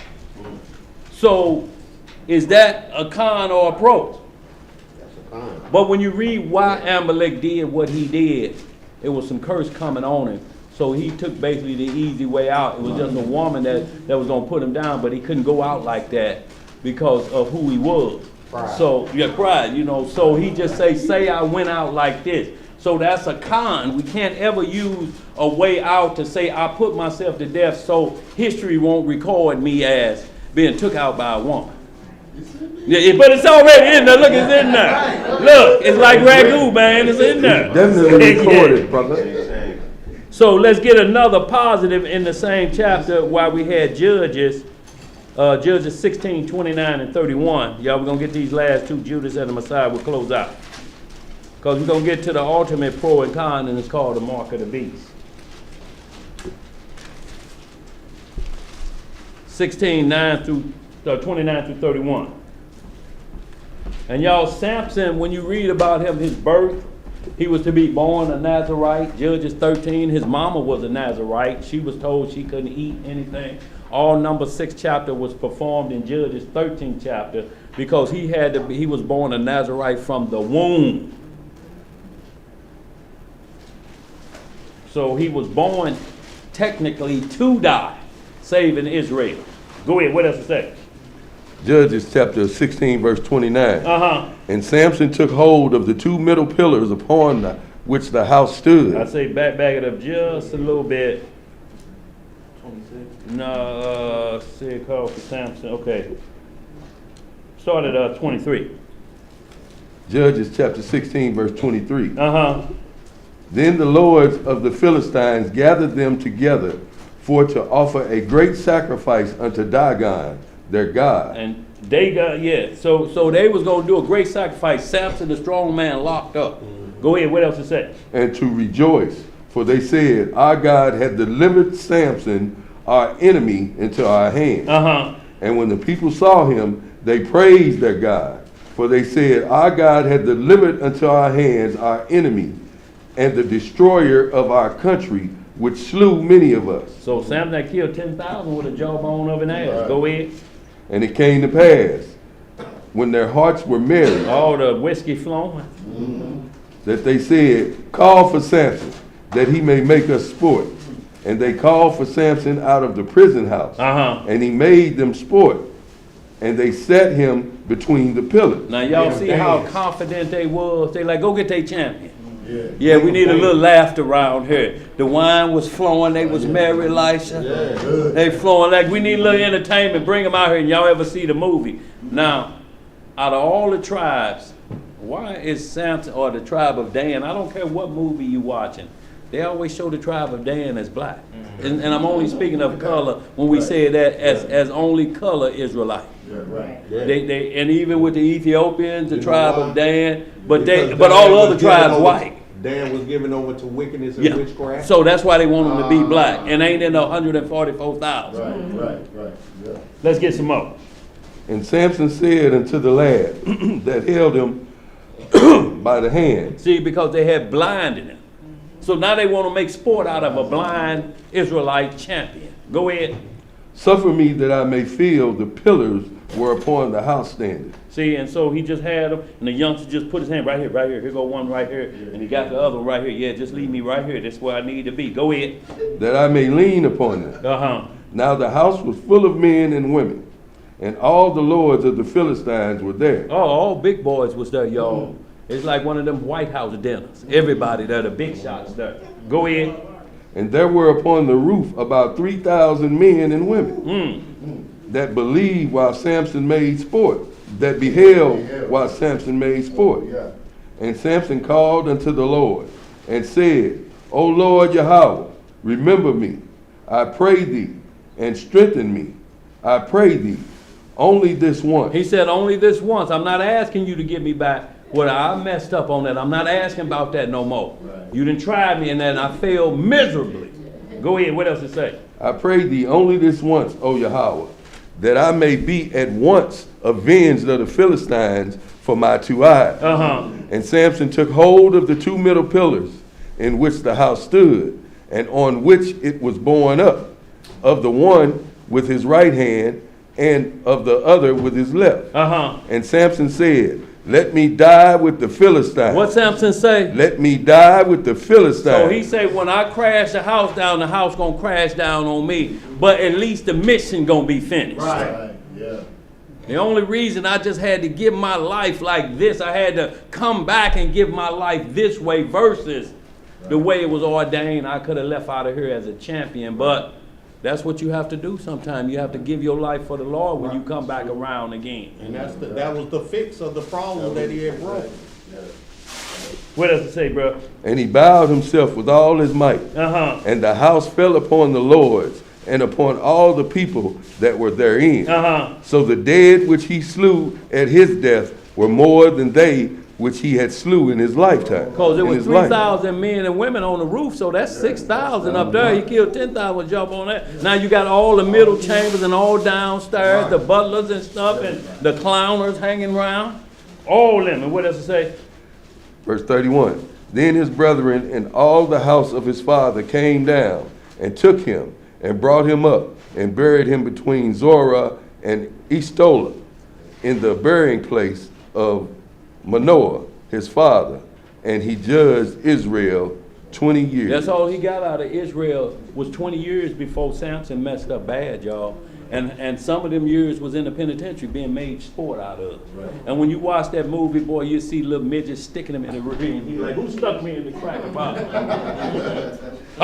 If I had my strength, I'd throw your ass to America. Who did? You know, so he's going to throw him in, he's going to throw him to the future. Yeah, he's going to throw him to the future. So yeah, so that's a pro, y'all. A way to go out. You like, if I got to go out like this the way I'm going out. It's almost similar to the mark of the beast. I've been wicked all my whole life, but if this one gets me in the kingdom, I'll do this. Because scarcely shall the righteous enter. What you got to say? Well, I was going to say, could you explain, like right now, when somebody's dying or suicide, what would be righteous about it or a pro, right? When you saying? Well, I'm trying to say, I get how Samson, you explained that. Sirach Right? 41. Huh? Sirach 41 talks about how death is pleasing to like elderly people or people that's going through terminal illnesses Right. and So things of they that take their nature. life that They're way. willing to accept death now because they're at that point where they're done fighting, they're tired. And he Like said, ain't going to put on you more than you can bear. Right. And so you have elderly people that you like your grandparents that be laying in their deathbed and they're like, baby, I'm tired. I'm tired. I'm ready to go. You And- know, and so death is a welcoming thing to them. Absolutely. Right, but that wouldn't be considered suicide. No. No. And if it was, it's a pro thing because look, he said the power's in your hand, like he told the Messiah. You can give up anytime you get ready. Right. He says, soon as you say I've had enough, then you die. It's like people that been in intensive care, they wait, no, she's still alive. And as soon as Uncle Junior get in town, hey, Big Mama, how you doing? Right. And she may smile one time in her sleep and she gone. Right. I just wanted to see him, and then I'll let go. I'll give up the ghost because you have the power to give up the ghost when you don't want to see. People don't understand when that cancer and different things is riding you, and this flesh is just wearing you out. Right. The soul is in perfect health. The soul ain't handicapped. The soul ain't blind. The soul is in perfect health. That's why it will bow at Judgment Day. So if you've been in a wheelchair all your life, you're gonna be standing up at Judgment Day because you're gonna be in your perfect form. Right. It's just gonna show you your wicked flesh, and that perfect form gonna bow. And you said you let the lesser of you get the better of you. So you got to go to eternity damnation because you chose that stuff that was set to die anyway. How you put your trust in what's marked to die? You put all your trust in that. So we have to understand that's a pro when they say, I've had enough, I got to go. But he told us, I'm not going to put on you more than you can bear. Once you say, I just can't take it no longer, y'all, I'm going to leave y'all on the way for it. But your feet be into, you pull your feet up, all your children is around you. That's a good thing. That's a positive thing. Then when your family had to be around and say, he this old and he got killed robbing a liquor store at 90? Or you have Look some here. people that have terminal illnesses where they're in pain. They're in pain, yeah, that severe pain is unbearable. And they may take all or take the oxygen off, take out the IVs, or overdose on pills. Turn your head from the morphine. You know what I'm saying? Yeah, all that, because they can't take that pain that they're going through. You don't know that pain. Right. Or you know in your selfishness you want to see. Don't the leave, pain. Big Mama. But they like, I can't, you don't I can't understand the pain I'm going through. Right. I'm ready to check. I gotta check. I gotta go. can't take it no more. I gotta go. It's breaking me down. But that's still considered. That could be a form of a pro of suicide. Yeah. Because now, and then they have already, they made their peace with Elohim. What they done, Elijah? Made their peace with Elohim. Right. And they done already gathered their things. They're prepared to go. Right. The next move is I need to go on and just check out. All right, I done said my byes, my piece, but I gotta leave because I'm in pain. Right. Y'all don't understand the pain that I'm going through. I can't eat, I can't do nothing. Smiling even hurts. That's terrible, boy. And so it's like, and it hurts them to see their loved ones seeing them in that kind of pain. So they like, I gotta check out.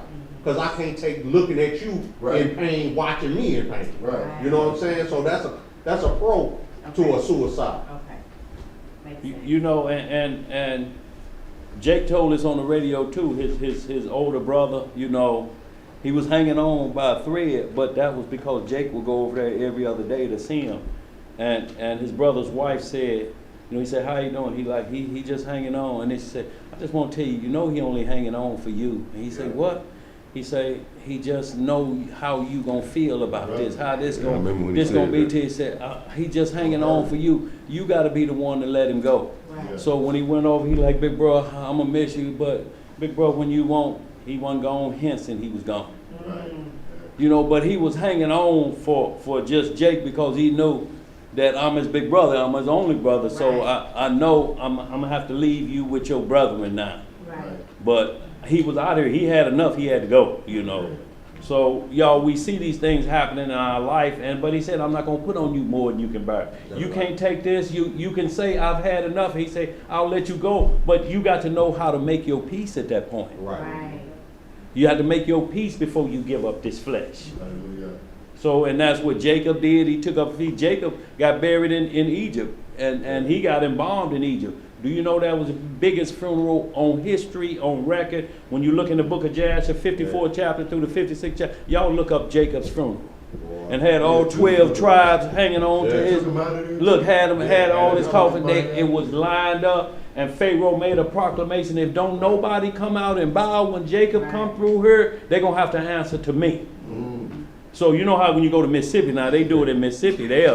Everybody that they'll stop, they'll pull their hat off if they walking down the sidewalk. Yeah. So everybody was doing this in Egypt. Right. But here in the STL, they will cut in front of the line. They can see the lights flash and they can see the funeral sign, and they get through you and get the exit. You be like, look at this. Yeah. Just no honor and respect at all. Remember that happened at Naira's funeral. And them boys busted you was chasing them, but you can't do that. Then they missed the bird. Going after them. Yeah, they right. They busted you out the line and chased the cats. Let's get these last two, y'all. We'll close out. Matthew 27:5, this Judas, and John 15:13, y'all. We'll close out. And I'm just going to say this now about the mark of the beast while we go for those. That's the ultimate pro for suicide, because you're going to have to give your life up. Yeah. They're going to tell you, do you want to keep eating? Do you want them lights turned on? Or do you want to be out in the cold like the rest of them? And look, before you get started, we want to help you out a little bit. Bring his chillings up here. And they kill both of them. You ready to take it now? See, that's what we were talking about in Maccabees and the dedication. That's what they did. They brought the old man up. They said, just act like you eat some pork. You know, and just do it so we can get the rest of them. He's like, hell no. I'll take the death. It's like the mother with the 7 sons with that suicide on her sons. When they said, look, you got 1 son left, you better come on, get with us, and we'll put him to death. She like, shit, you done killed 6 of them in front of my face. Right. You think 7 gonna make a difference? You done killed 6 of them right in front of my face. She said, put him to death and me too when you get through. Right. Yeah. So that's what it means. If you love mother or father more than me, you're not worthy of me. If you love the life of them, they need the Messiah to be resurrected. That's right. If you love them more and say, no, not my mama, then you and your mama will be where y'all need to be. So y'all real quick, Matthew 27:5 and John 15:13, we close out.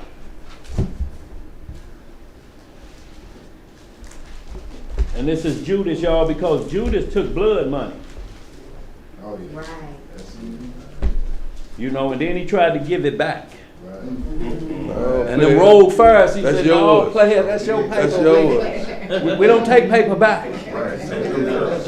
So they said, well, look, if you hey, just... Judas, you forgot your money. Right. He said, now, if you just want to give it, shit, we'll give it to them and put it in the potter's field. The potter's field was where people didn't have no insurance. They just buried you in a shallow grave cardboard box and put him in that hole right there, put a brick right there and paint his initials on it. That's the potter's field.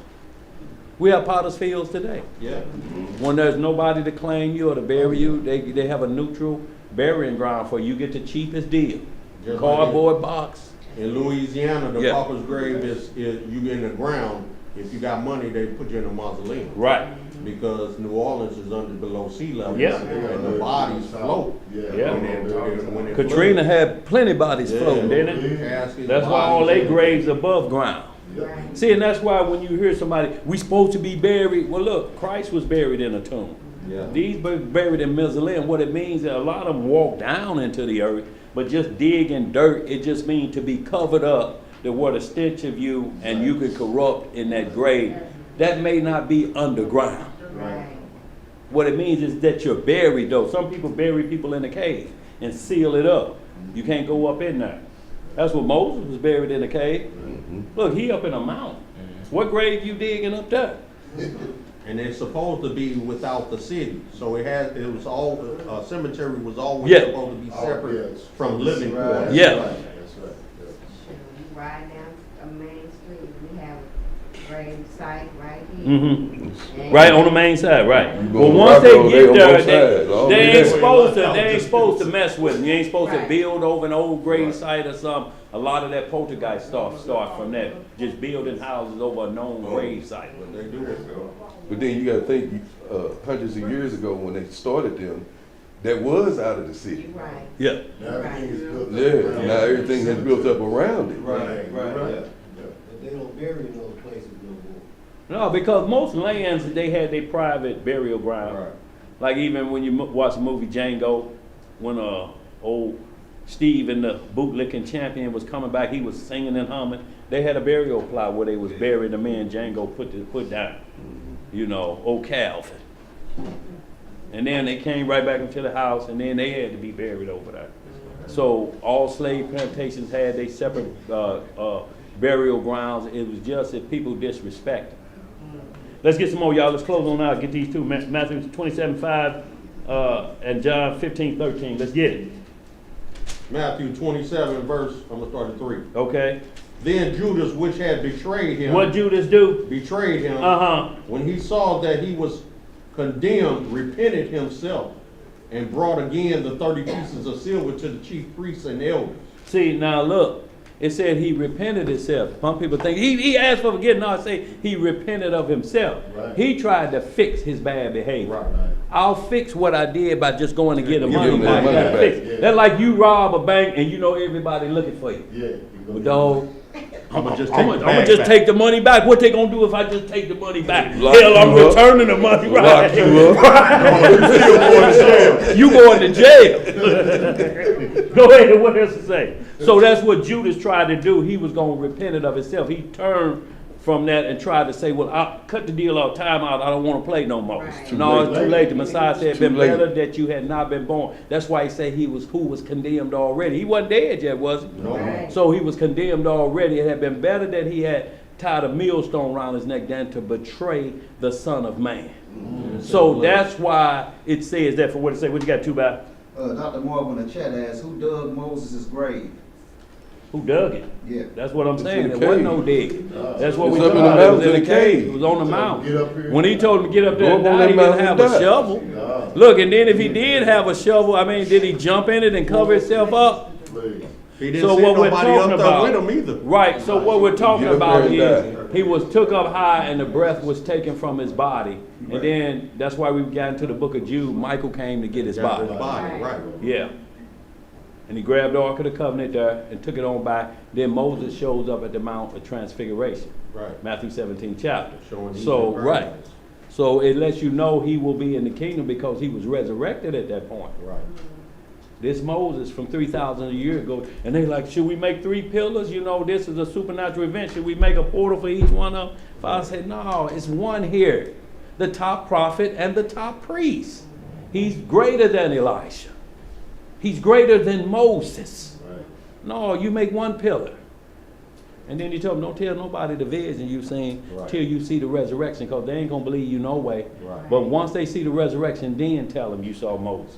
Right. Well, they're going to believe at that point. Yeah, because they just saw him. Yeah, they saw it. Yeah. Let's finish this out, y'all. 27:5, did we finish that? No. Okay. Verse 4. Yeah. Saying, I have sinned in that I have betrayed the innocent blood. What'd he say? I have betrayed the innocent blood. Uh-huh. And they said, what is that to us? You see what they saying? See, he didn't follow the rules of what he did. He should have went to the Messiah. Right. If you got fault with somebody, you can say you go to the individual. Right. And then you take 2 witches if they won't hear you. Then if Right. they don't hear you, take the church. What are you doing back at the Pharisees? They like, shit, how you gonna take back the money? Hell, you you put the hit on him. We paid for it. Right. No, what we gonna do now? You gonna make us look bad that we paid our hit money. Right. How we gonna look to the nation? We done put hit money out. We done, paid hit money. So they wouldn't let him give it back. He repented to the wrong people. He turned back to the wrong people. No, I don't want to play no more. It's like, and coincidentally, that movie Black Judas, remember where they showed set up Fred Hampton? Right. Mm-hmm. He tried to get the money back. And they told him, you on the hook with us, player? Oh, You done yeah, when boy. we tell you done working Yeah, for us. oh, He boy. said it's been 5 years. They like, we gonna, and guess what he was in on? Portraying to be the police like he was the FBI, Yeah. pulling over people And and guess how pulling much over he got a paid? police. Guess how much he got paid? $300. $300. And look, he could have paid the What did bond. Judas get? Look, 30 pieces of silver. he could have paid the bond or got out of jail for, or did the 5 years for impersonating a federal officer instead of doing what he did, set Fred Hampton them up and do what he did. He got a Yeah. $300. Black Judas, they called him. Yeah. He got a $300 check. And they worked him like a mule. No, we need your money. We tell you when you quit working for us. See, and that's how the devil play. The devil don't let Then you out of they that got run contract over with by a him. car. Yeah, then get run over by a car. Right. Look crazy then. That's how the devil do you. They send them demons after you. Somebody looking at you. They know you done did it. And then you just run out in the middle of traffic. That's what the devil. Here they come. They looking at you. You be checking. Don't look at me. Don't look at me. And then you just take off running. Them demons. Because we give you up to a reprobate mind. Let's get some more. What's that? See thou to that. Uh-huh. And he cast down the pieces of silver in the temple and Uh-huh. departed. And what he do? And departed See- and went and hanged himself. Now look, this is where he's trying to give the money back. He made a deal with the high priest, same rogue priest again. You make a deal to kill the son in the temple? Right. Y'all see the level of this? With who? Them same Pharisee judges That Christ was cussing out. that Christ was cussing out. You go in the church, the most holy place for the people, and you making a corrupt deal. How in the hell is we talking about them Grecians and Gentiles that destroyed the temple when we supposed to have holy men sitting up in there paying off a hit Yeah. on the Messiah? Well, they made mockery and merchandise. Boy, in the look temple, here. So he whooped on them for that. That's John 15. Can we take that down to 9? We go down to Yeah. 9, sis. Go And ahead. the chief priest took the silver pieces and said, it is not lawful to put them into the treasury because it is the price of blood. Do y'all see So this? Now even hold in on. death, you got to take your money. Hold on, but you see how forgot they this. come back with the law. With the law. See, No price of a see, dog. they trying to get out of it now. Our hands is clean. Look, we can't take it according to law. Yeah. Well, according to the law, you can't shouldn't take be hit in that. money. Yeah. You can't pay hit money. Right. To slay the innocents, you're paying him. He came with See the how idea, father is. and y'all didn't straighten him out. Y'all should have stoned him then. Right. And they doing the same stuff today. Ain't nothing different. Let's get some more of that. And the chief priest took the silver pieces and said, it is not lawful for them to put it into the treasury, because it is the price of blood. And they took counsel and bought with them the potter's field to bury strangers in. Wherefore that field was called the field of blood unto this day. Boy, Then was fulfilled that which was spoken by Jeremy the prophet, saying, and they took the 30 pieces of silver, the price of him that was valued, whom they had, of the children of Israel did value, and gave them for the potter's field, as the Most High appointed. See, and that money, the price of that chicken change, y'all, sold them out for a 2 piece and a slave. biscuit money. That's slave. That's the price of a slave. Slave, yeah. Chump change, y'all. Not that any change would have mattered, Right. but they got him for the low and got his soul for the low. And then he went and hung himself. Now that's an unrighteous suicide very because he unrighteous. figured that to face them, I'll go kill myself. Well, that ain't gonna stop judgment. And look, the script say he went straight to perdition. Now perdition is on the other side of Abraham's bosom, That's that right. great gulf. That's That's right. torments where you go until Judgment Day, and then you go straight from there to the lake of fire. Some wake up from everlasting to life, and some to everlasting damnation. So he'll wake up and look. The Antichrist is coming from perdition. he in perdition here in You got a chains lot right of now. people in Coming perdition. from perdition. Nero Caesar, Judas Iscariot. We got a lot. Alexander the coppersmith. All who could be candidates of that being the Antichrist coming from perdition. Because that's where he come from, because it say he was, and he gonna be is, and he gonna be is again. So he's mirroring the Messiah to the letter, but he's coming out of the bottomless pit. Right. You know, he's coming from perdition. And he'll come back with the full power of the devil to fool everybody. Because just think, right now, if Tupac came by, boy, be people falling on their kneecaps. TMZ will be blowed up, and they say Tupac is back.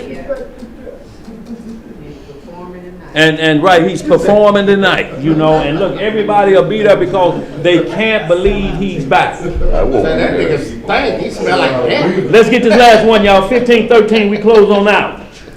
John 15:13. And y'all, so we see what Judas again did was an unrighteous suicide. Saul fell on his sword. He did assisted suicide. You know, and the man that killed him, it may have not even been an assisted suicide because he grabbed the crown off of Saul and took it back to David. Out of breath, dirt on his head. He said, yeah, we were scrapping. And they put Saul down. They put the king down. And David like, man, Saul dead. And this after Saul then tried to kill him 3 or 4 times. And David had 3 times to kill Saul. He said, but I'm not going to put my hands on the Lord's anointed. 3 times. He called Saul taking a doo-doo and cut his skirt off and showed him, I cut your skirt while you was number 2-ing. And he cut his skirt off. He didn't even know. David right behind. Just cut it off. Could have killed him in mid-dump. And just showed him the thing, you know. I could have got you then. I could have got you over here. But I can't because the Lord anointed you. He could have been an Elvis. Yeah. And look. And the man gave him the crown. But I was able to get the crown.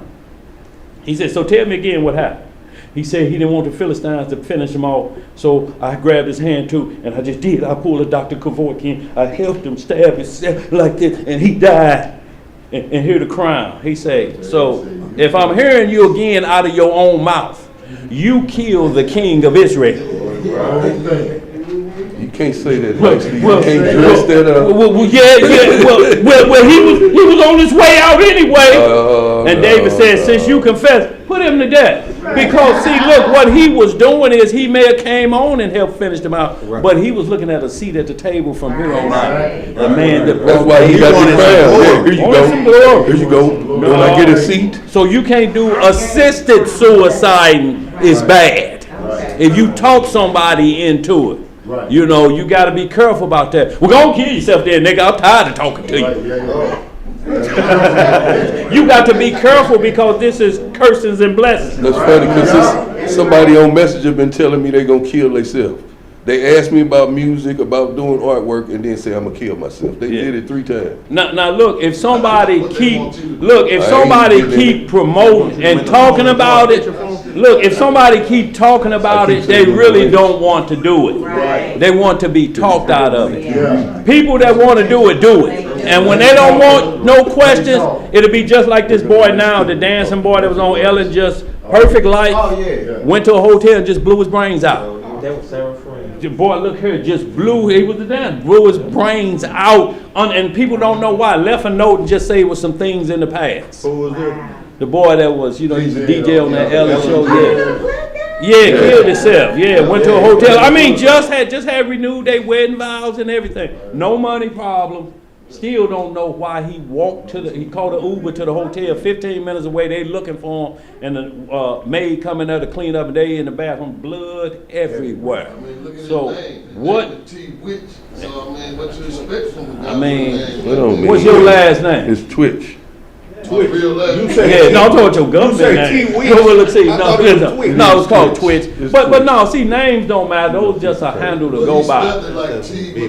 But his name wasn't what caused him to commit suicide. So that has something on him. If he was if he had said nothing, if it was T-Witch, if he had T-Prophet, and he killed himself, that is still the same situation. The name don't matter about what he did, it's his behavior. He walked with the Most High. He cast out demons, but he didn't cast them out of himself. He was with the Messiah. When all of them came back say, we casting out demons, we doing that, Judas was right with him. But he had another ulterior motive. He didn't want the Messiah to have to come back and do this. He didn't want to face resurrection. So he just sold them out, hoping he would call them legions of angels. But he tried to rush the second coming. So So figure, yeah, he gonna let them have it if they try to do this. I'm gonna pay for them to kill them, and that'll fix everything. We'll go into the kingdom right now. I don't want to take the dirt now. And the reason it's saying he didn't want to take it is because he was a thief. He was stealing souls versus bringing them in. But look, the Most High, when he put the Holy Spirit on you, he don't govern what you do with it. It don't make you do right, just like Ananias and Sapphira when they sold a portion. And they said, you ain't lied to men, you've lied to God. And they say, but these men out here to take you to your grave site. Right. See, so with the Holy Spirit, that's what Satan tried to get you to do, is blaspheme or die with the Holy Spirit on you. It's automatic like a fire. Right. There's no way to say I'm not going, because if you blaspheme against the Holy Spirit, there's no forgiveness in this world or Matthew 12:33. So y'all, we see that. And the other one, y'all, suicide that we have to worry about, the pro side, is not to take the mark of the beast and give your life up. You say you're gonna live forever. That mark only lasts 3.5 years. It only lasts right there. The second half of the 7-year tribulation period. That's as long as it lasts. So you might as well just say, I'll be alive. And then all you're gonna be eating is beans and pork leftovers. You know, just that. Look, they ain't gonna even give them the meat part of the bacon. They gonna cut the fat off, and you're gonna be cooking that. Throw in the fat. So just the Suck fat. on that for a minute. Right. You be all right. So you might as well been dead. So if you give your life like Revelation say, these that overcame, Revelation 3, and didn't take the mark of the beast. They gave their life, a pro side of suicide, because put me to death. Look, all people do what's called suicide by cop. Yep. Call the police and run out with a gun in their hand and waving it around like, just don't make me. Right. And ain't no ammo in it. Yeah, it ain't got no ammo in it. You know how he did in Trading Places when he had that gun, he did, everybody ducked out. Same way, but like, you know. So, and then they blast you out, and then they say, well, that was suicide by cop. That's not going to let you off the hook either. It's what was going on up here. And when those 100 levels of consciousness expire, that's when you're dead. In between that time, you have a chance to, in your subconscious, y'all, this is why we steady saying, make sure you understand how to pray in your sleep and in your subconscious. If you happen to go in a coma, you hear everything that's going on. You just can't wake up. And when you do wake up, you think it was yesterday. So y'all, we have to be extra careful that when you do wake up, it's going to be Judgment Day. That quick. It's going to be Judgment Day, and you're going to have to count. But if you blow that consciousness out, I'm not making judgment statements, but I'm just saying you've altered any possibility, even in that state of the 100 levels of consciousness fading out, that you ain't gave yourself no chance even then, because you blew it all away. Right. So y'all, it's things that make people do that. It's demonic spirits. But before we make a judgment, we have to do like Daniel. We have to examine the matter before we say that they're going to the lake of fire. The scriptures say why Judas went. Yeah, you got the Holy Spirit in you, and then you set me up to be killed. You my right hand man, and you roll on me like that. You pay for my death, so you can enter the kingdom and be seen of men like this. Look, and that's why I say the disciples couldn't move until they replaced Judas. Right. And they replaced him, and look, they gambled for him. They throw the dice. Yeah, it was a lotto. Lot for who it's going to be. That way you don't have to worry about people or flip a coin. That's why you don't have to worry about people sin or favoritism. Right. The dice going to be what the dice going to be unless they load it. Intel too. Yeah. So y'all, I hope that got some good understanding, y'all. And we got some good understanding concerning the Feast of Dedication. Like I say, the class will be out there, and just false accusations, what the Ark of the Covenant is, why we change back to the order of Melchizedek, because we always have to go back to the beginning, not the middle. Aaron is in the middle. It's at Mount Sinai. That's when you read Galatians 3, Sarah and Hagar is looked at like the schoolmaster and Melchizedek, Aaron and Melchizedek. It tells you Hagar is not of the promise. Right. Zion is. It's comparing the two women, Hagar and Sarah. Sarah, it says Hagar is the bond woman. Right. Sarah's the free woman. The free woman. So that's Melchizedek is free. Through the free woman. Right. The law, when you lock yourself under the law, you become under bondage, because you're locking yourself under things you cannot fix your sin, because who you gonna take a turtle dove to right now? Who would you take a bullock to slave? Or where your priest at? You better But see, get with the Christ, liberty. The order of Melchizedek had to come in to replace Yes, sir. the writing of the letter by the consciousness. Because in the beginning, it was the consciousness, which was the order of Melchizedek on Adam. That's right. When Adam transgressed, he had to write it on the wall now. But we're trying to get back to the conscience for conscience sake and not have to look at the writing on the wall. You shouldn't have to do it. Like I say, y'all, mama put a note on the refrigerator. Take out the trash, clean your room, do your homework before I get off. You read that every day. It's going well so far. Well, the first day you don't do it. Then she put the note on the refrigerator. Then I tell you, I didn't remember all of it. So well, you won't say you didn't remember. So I you wrote write it down and placed it in your eye. Yeah. Now you can't say you didn't see it. Right. Because you go in that refrigerator every day. Yeah. But you look past the law. But you look past the law. You Right. can't do that now. Don't eat your daddy's chicken. Don't eat the big piece of the chicken. So once that becomes habit forming, now she can take the law off the refrigerator because now it's in your conscience, not It's in your do it conscience. anymore. I know what I'm supposed to So do. now My we're going back to homework. the order of Melchizedek. Yeah, my homework, this, and when she come home, she see those done with no note on the refrigerator. Damn, he done graduated. Yeah. He done grew up. I can trust him in the house by himself. I can leave him in the house by himself. Because he has it for conscience sake. It's in his heart now. I don't have to remind him, call him, and all that, or put a writing or reminder on the refrigerator. It's in his heart now. I'm gonna close out, y'all. Any more questions out there, 2x?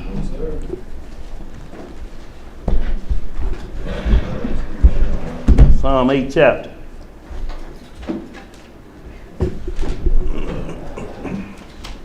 Get that. You say you get it? Still gonna ask me if I No. want a booster. You want me to get it? 11. I was finna get it there. Get Go 11. ahead. Get 11. Go ahead, Zeb. Get I was 11. finna get there. You got First your glasses one. on. I gotta pull my glasses up. Get 11. Like. Man, watch that, man.